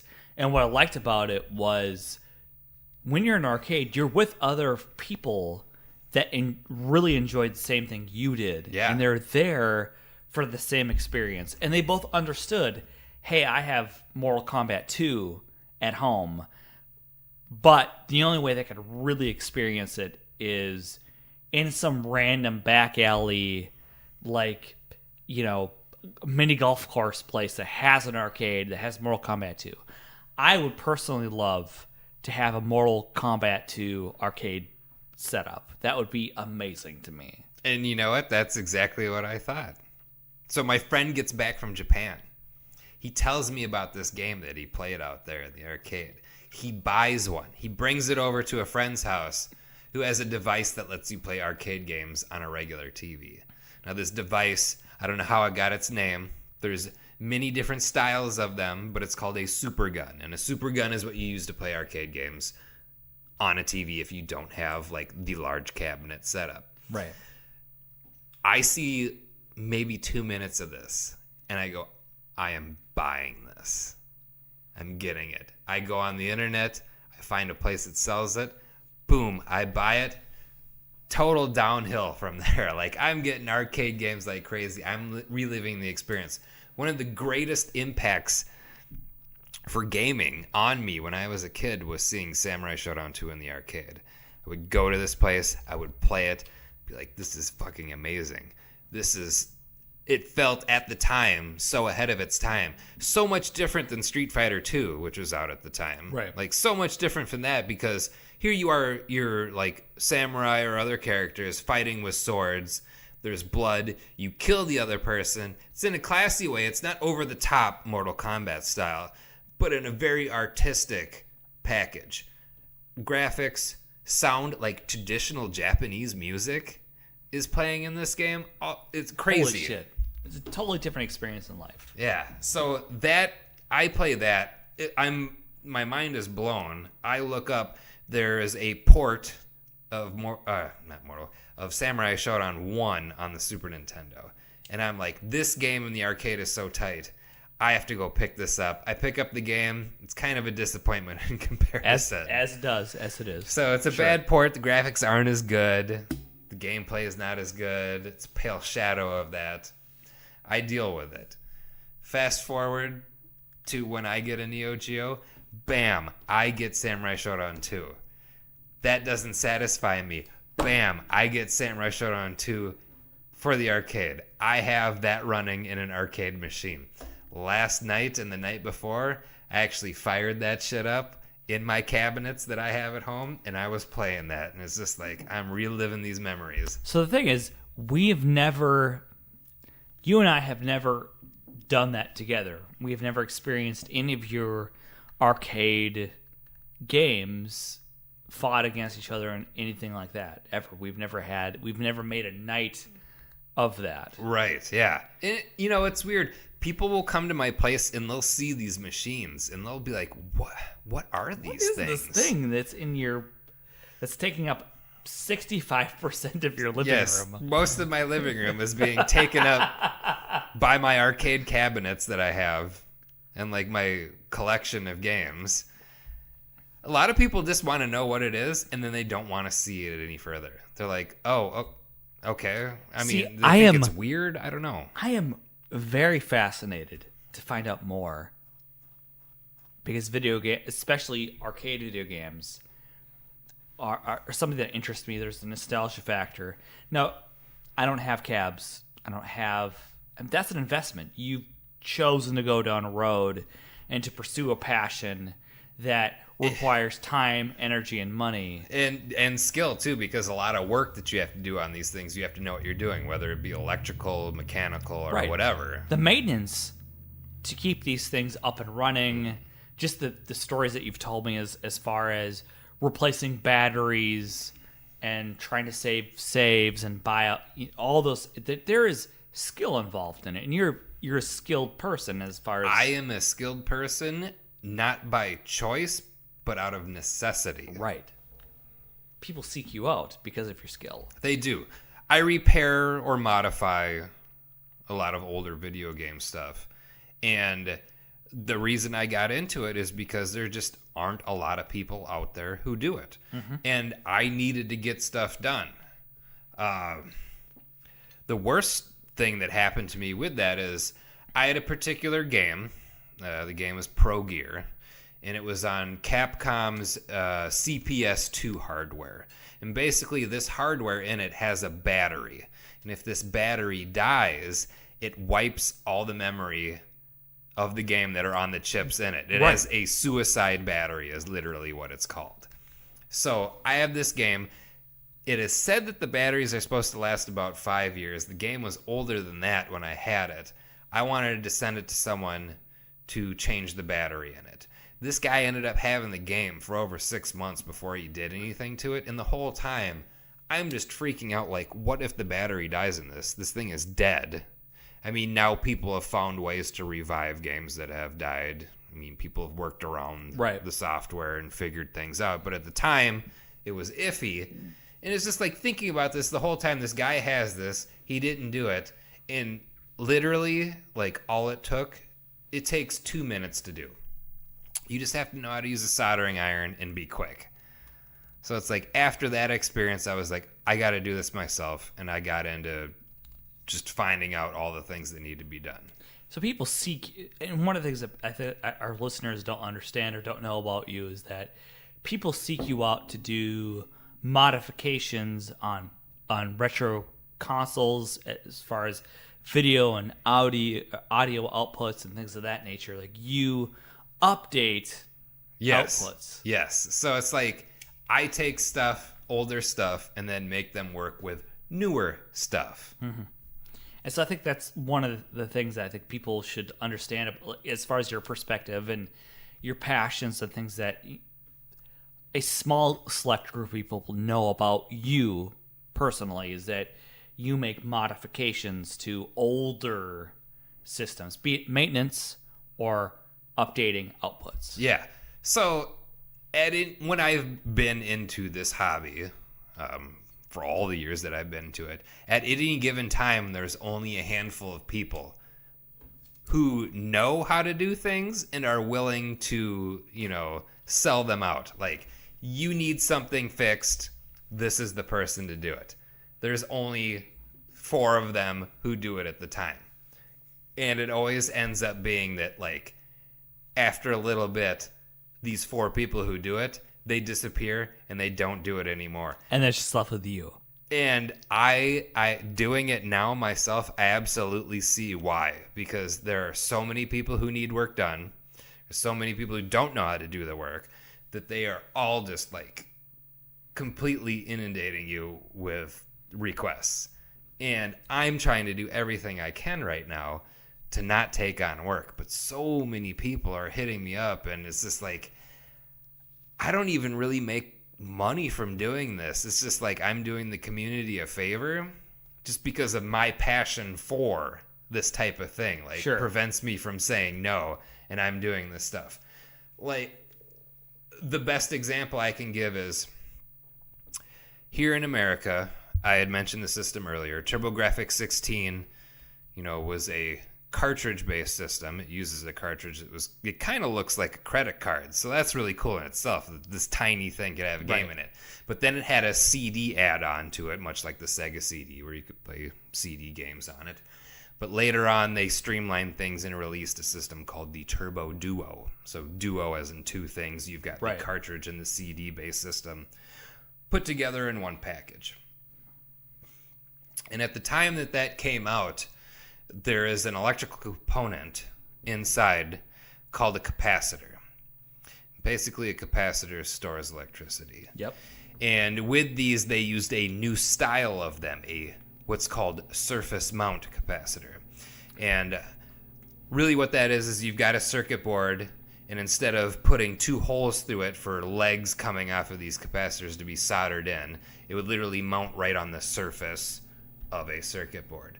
Now, this is a new technology. I don't know if they went cheap with production or what the deal was all these early ones that were that style, they leak the fluid that's inside of them. So the fluid that's in there is acidic.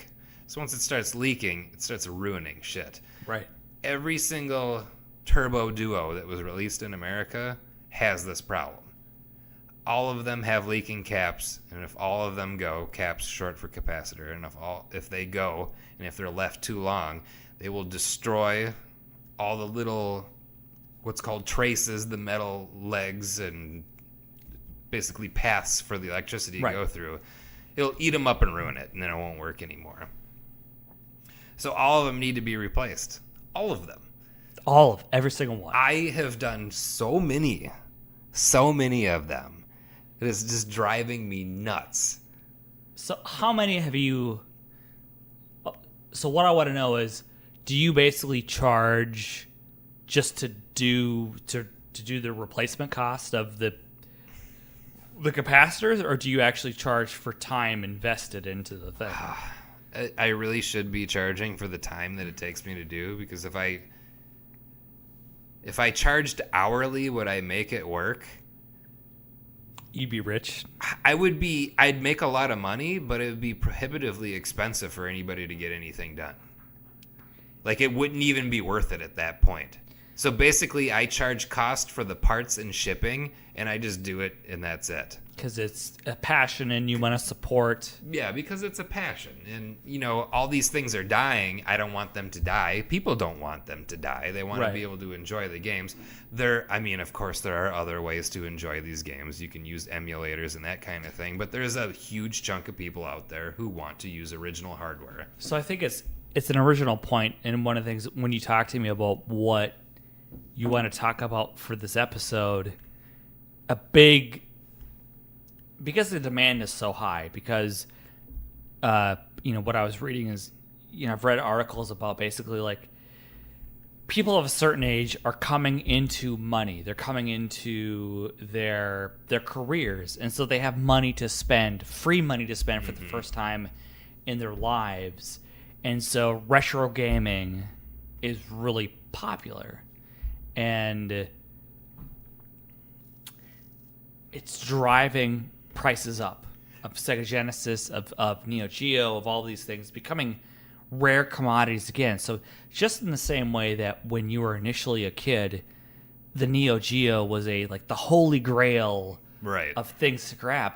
It's the same thing right now, because the nostalgia market, I guess, if you want to call it that, where people want to own the original hardware, they want to own the original games, they're willing to spend, they have the money for the first time in their lives to actually spend the money on.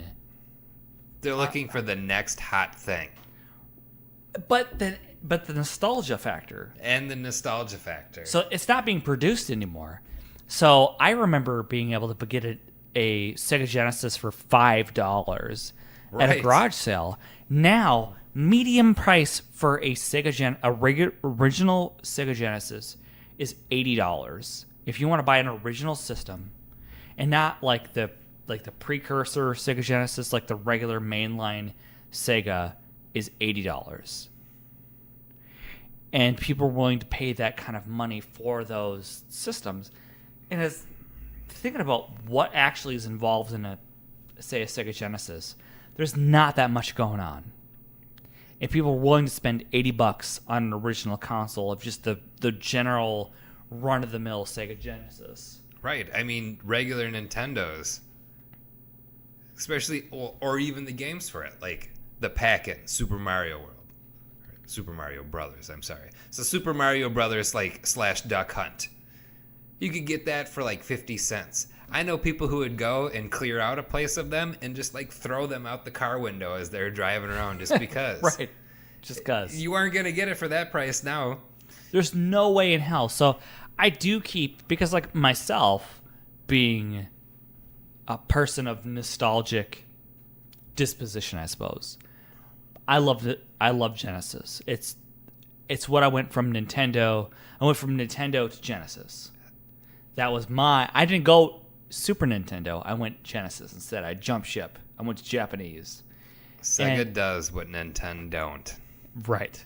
And right now, if you're going to buy a Genesis, you're going to spend $80 minimum on a console, period. Where I remember being not that long ago, you could buy it for $5 right. at a flea market. Yeah. The last one that I bought, last US one that I bought, $20. $20, easy. And I was like, $20? Ugh. Fine. That was super expensive. You were thinking like, oh my God, I can't believe that I would spend $20 on this fucking system. Yeah. And now you're like, if I bought that for $20, that would be a steal. That would be an absolute bargain. Like this someone was a crime. Yeah, right. Someone didn't realize what they had, and I am the recipient of a crime. Exactly. Like you're blowing someone over because you bought it for $20. Now it's $80. No matter where I go, and I pay attention to retro console systems and games and what people are paying for it. Like I'm just very cognizant of it because I do in my mind, like I don't have a Genesis anymore. And I had to get rid of mine. My mom forced me to get rid of my Genesis when I got a PlayStation. That's the worst fate I could ever imagine. Yeah. And I wish that my mom would have never made me like sell it. She's like, you have this, you need to get rid of it because you have this new and improved thing called the PlayStation. So. Sad days. Sad days. I wish I would have kept it. At least I could blame my mom for that mistake. This wasn't you, yes. It wasn't your fault. Whereas, like, I've gotten rid of some other consoles that were definitely my fault. Like, where I thought, I'm trading in these games to these older things to get the newest thing. And my point to other people, new kids now, is don't get rid of anything. No, don't. Keep all of your stuff. It's worth it in the end to keep your old stuff, to have access to your old stuff. If you have a PS3 or Xbox 360, don't get rid of that shit because eventually it's going to be unobtainable as well. Absolutely. Which, I mean, this goes right into the main point that I wanted to make with this. After describing, how I got into video games, I just wanted to talk about the state of retro gaming today. And the state of retro gaming today is things have gotten out of control. Completely in their out prices. of control. Absolutely. Like, everything is unobtainable now. For the longest time, I had held off on buying Super Nintendo games that I had wanted to get, while I was growing up. I was like, although I can get it later. It's just a Super Nintendo game. It's not expensive.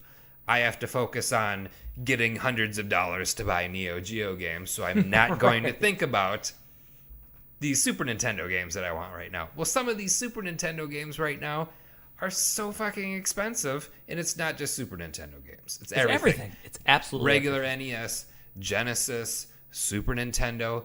I am seeing stuff N64. into PS2 in Dreamcast. Games are just like stupid expensive. And it's terrible. And, a lot of people talk about, there's a bubble. There will be a bubble. Eventually, this bubble in retro gaming will burst and the prices will go down. In 30 years. I don't see that coming. I don't see it coming at all. I don't believe that there will be any bubble. The only thing that I can see is prices continually going up.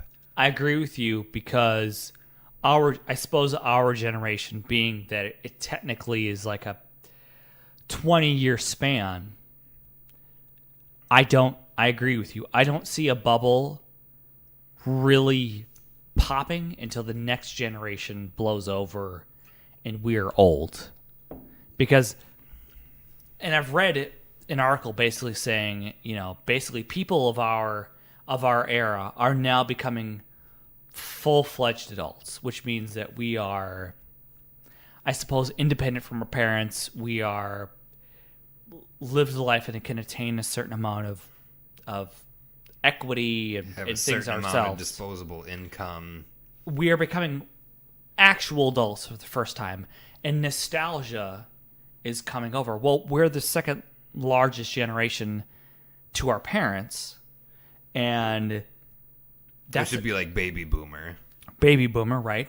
So our generation, and I suppose there's a lot of arguments over lines of what the generation is, and I was reading this thing that basically, like, I would say that you and I would be the Xennials, I believe is what it's called. So we're in between Gen X and we're between millennials. We're way, way, way early for millennials. We're at the tail end of Gen X. We're right there, early 80s. That's where we're at. And it's a distinct phase when we come into being, I suppose, independent of our parents and independent of things that are directly fed to us, where we're having our own independent thoughts.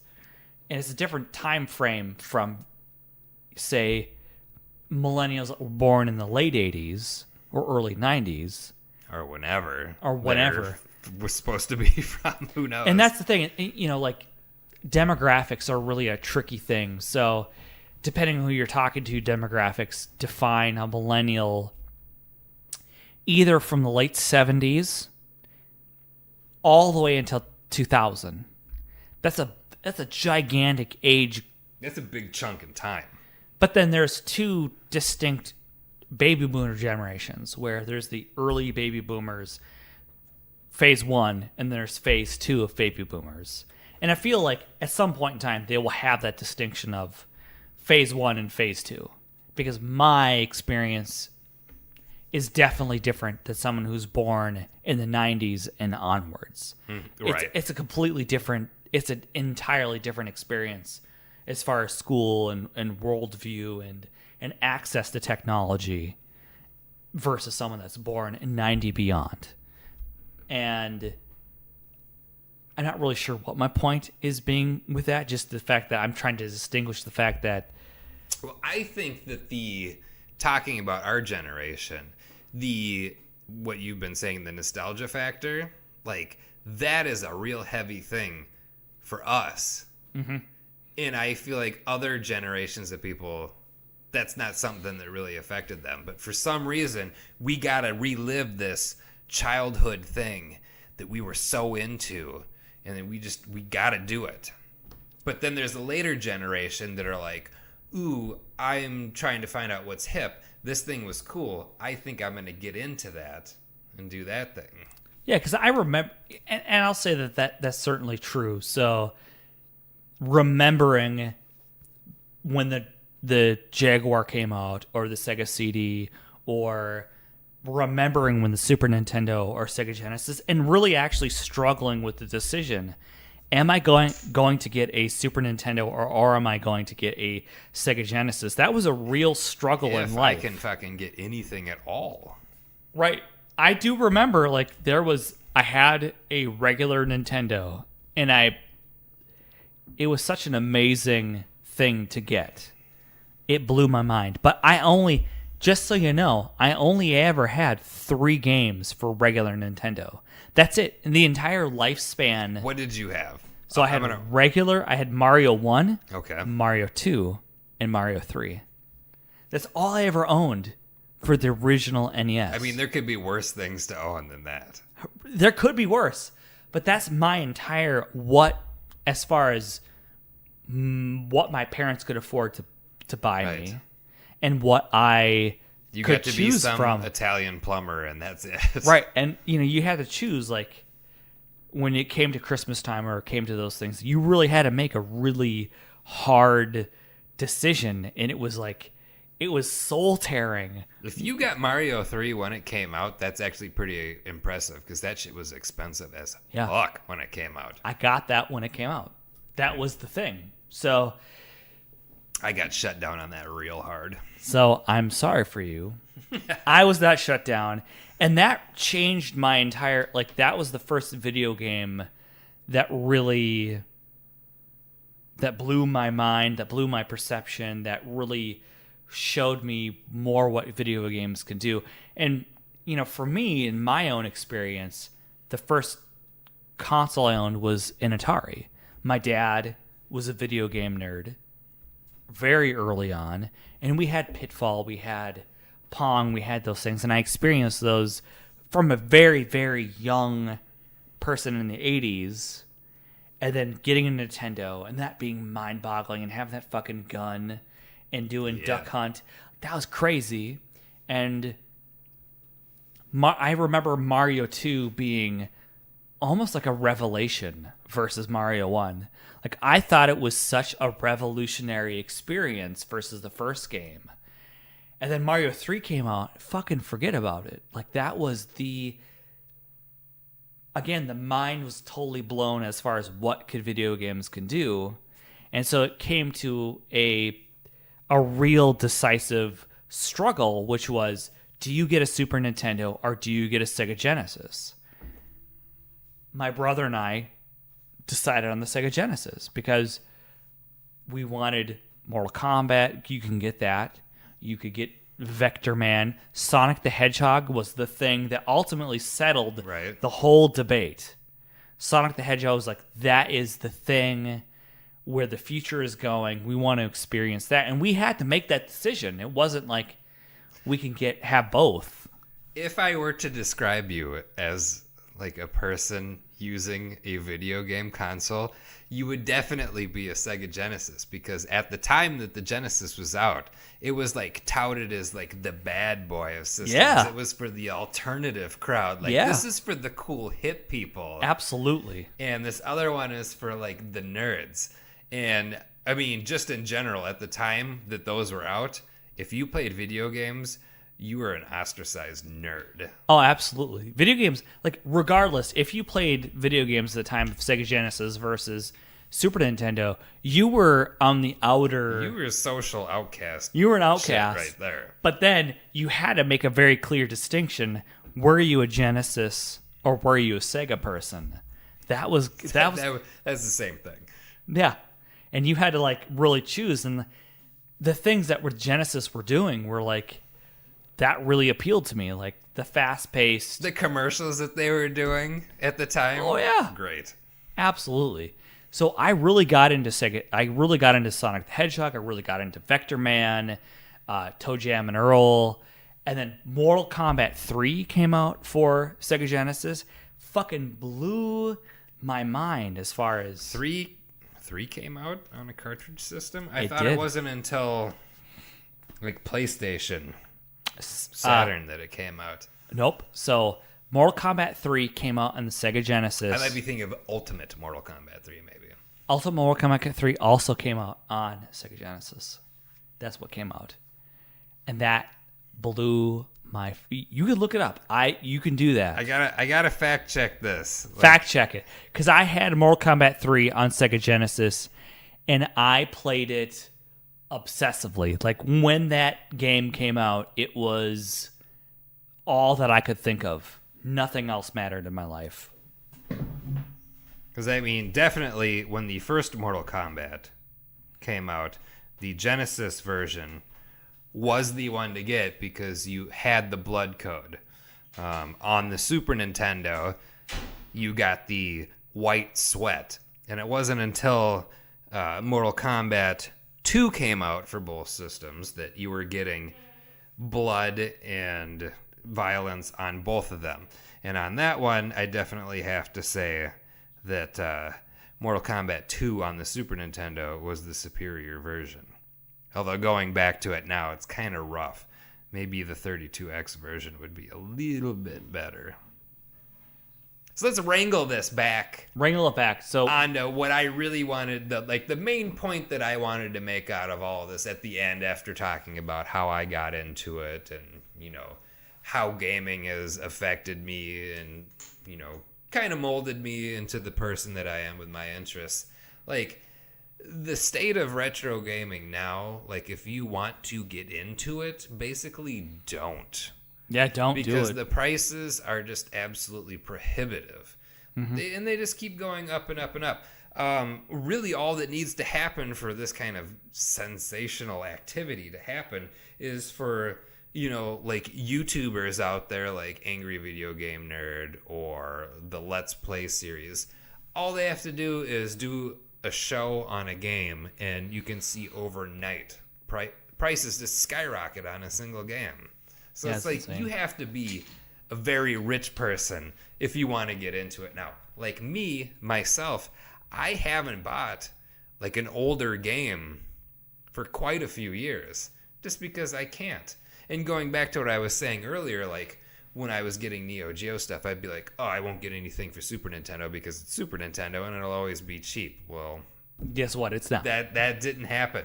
And I had mentioned, people thinking that there's going to be eventually some kind of bubble. Like a while back, maybe it was like 2006, 2007, there was a slight hiccup in prices because at that time I had made the decision, like, I'm going to sell my Neo Geo stuff, like the home console thing, and just switch over to the cheaper arcade stuff. And while I was doing that, I was selling my games, which I will go on record as saying is probably the worst idea I've ever had, was selling those games. Let me go on record to say that every decision you've made is the worst decision you've ever made. I regret everything. Yeah. Yes, definitely. Everything's a regret with what I've done. But anyways, I'm trying to sell this stuff, and some of the things I still have now because I couldn't give them away at the time. Like, I was trying to sell a certain game for $350. No one wanted it. Now, easily $1,500 for this particular game. That's crazy. And let me say that I remember going to garage sales and finding, say, like a Sega Genesis, nothing exotic. They couldn't give it away, $5 for a system and like 20 games. Now, you're not going to find a baseline Sega Genesis for under $80, period. You're not going to find it. And I remember going to pawn shops, and they basically couldn't give them away. They probably wouldn't take them either after a certain point. And now it's absolutely insane. It's absolutely cost prohibitive to get into any of that era, basically from Nintendo to PlayStation 2, really, if you want to talk about the time frame. Definitely. And now there's some like 360 games that are going up there. And it's an Xbox. It's ridiculous. It's insane to me. Yeah, there's so many things that I've put off buying because I was like, oh, I'll just get it another day, that have gone through the roof. Yep. Like $100 Genesis games that are not, well, Japanese version of the Genesis is called the Mega Drive. Yep. So there's games that I've wanted to get. The Japanese version of Castlevania Bloodlines that's on, the Japanese version of the Genesis. Right. Used to be like $150, and at the time, this was a long time ago, just remember thinking like, man, that is ridiculous. I'll hold off on it now and get it later. Now, what, $500 maybe? So what you're saying is, if you want it, you're thinking about getting it, get it now because it's going to be worth some money. Yeah. Anything that you think you might want now, just fucking get it. Because you aren't going to get it. Right. I agree with that assessment. I've definitely held off on buying certain games And I've kept, so I have original games from PlayStation 1 and 2 and 3 where I'm like, I'm not getting rid of them. But there's a whole lot of other Nintendo stuff, things that I've gotten rid of that I'm like, I'm an idiot for getting rid of them. Because now I want to play them. And, Switch is in that weird state right now where they don't have a good retro library. You can't just buy Mario 3 if you want to play it. You can't just go and play it as easily as like on the Wii or the Wii U. So you're really... I would say that eventually it'll probably make its way on there. Eventually, but it'll probably be like $40. I mean, don't you think that'll be a somewhat outrageous price? I don't think so, no. Because what they're going to do is they're going to virtual console it because it's a different system, and because they had to slightly modify it and make it a virtual console thing, that's going to justify some ridiculous price on something. And the thing is, like, I remember like the original Nintendo being like astronomically expensive, because I did buy Mario 2 with my own money. My brother and I had saved our money to buy Mario 2, and it was a huge deal. And it was like, I think it was like $80. I know Mario 3 was around that much when it came out. Because I remember going to like JCPenney and actually buying it. And that's kind of a weird concept that you go to JCPenney to buy a video game. Oh shit, I would go to Kohl's to buy Super Nintendo games. How weird is that? They didn't even have Kohl's cash back then. So I think I went to JCPenney to buy Mario 2 when it came out. And I do believe it was like $80 in the late 80s, early 90s money. Yeah, I wasn't paying too much attention back then because I was a kid and I wasn't buying my own games when I had a Nintendo. It very well could be. I wouldn't doubt it. I feel that that's the cost of it, and it was like an agonizing decision. Do you know the story behind Super Mario Brothers 2? I'm not sure. Do I know it? So obviously, it's a very different game than Mario 1 and Mario 3. Absolutely it is. So really, the game in Japan is Doki Doki Panic. And for America, they reskinned the characters in the game to Mario Brothers characters. Very interesting. Okay. So it is a totally different game. And then later on in Japan, it got released as Super Mario Brothers USA. And so that's why it's like that one out of all of them is so different than what you're used to. Yeah, it was a very clear departure. So what you're saying is Mario Brothers 3 is really a true sequel to Mario Brothers 1. Pretty much. And that Mario Brothers really is a weird follow-up to Donkey Kong Arcade. Because I do remember playing Donkey Kong in an arcade setting. Did you ever play Mario Brothers in the arcade? Yeah, I did, actually, yeah. Yep, Mario Brothers in arcade, and it was a different experience than the console version. Yes. So, that's another weird thing is like what we're talking about, kind of in between generation. So one of the things I do like is they call our generation the Oregon Trail generation. And number munchers, I guess you could probably throw in there too. Indeed. Anyways, we'll call it at that. We'll call it that. We'll revisit more stuff later. Indeed. But we got our rambling on. I'm good and lit. So this is Eric. And this is Kyle. And we will join you next week on Two Poor Bastards. Bye.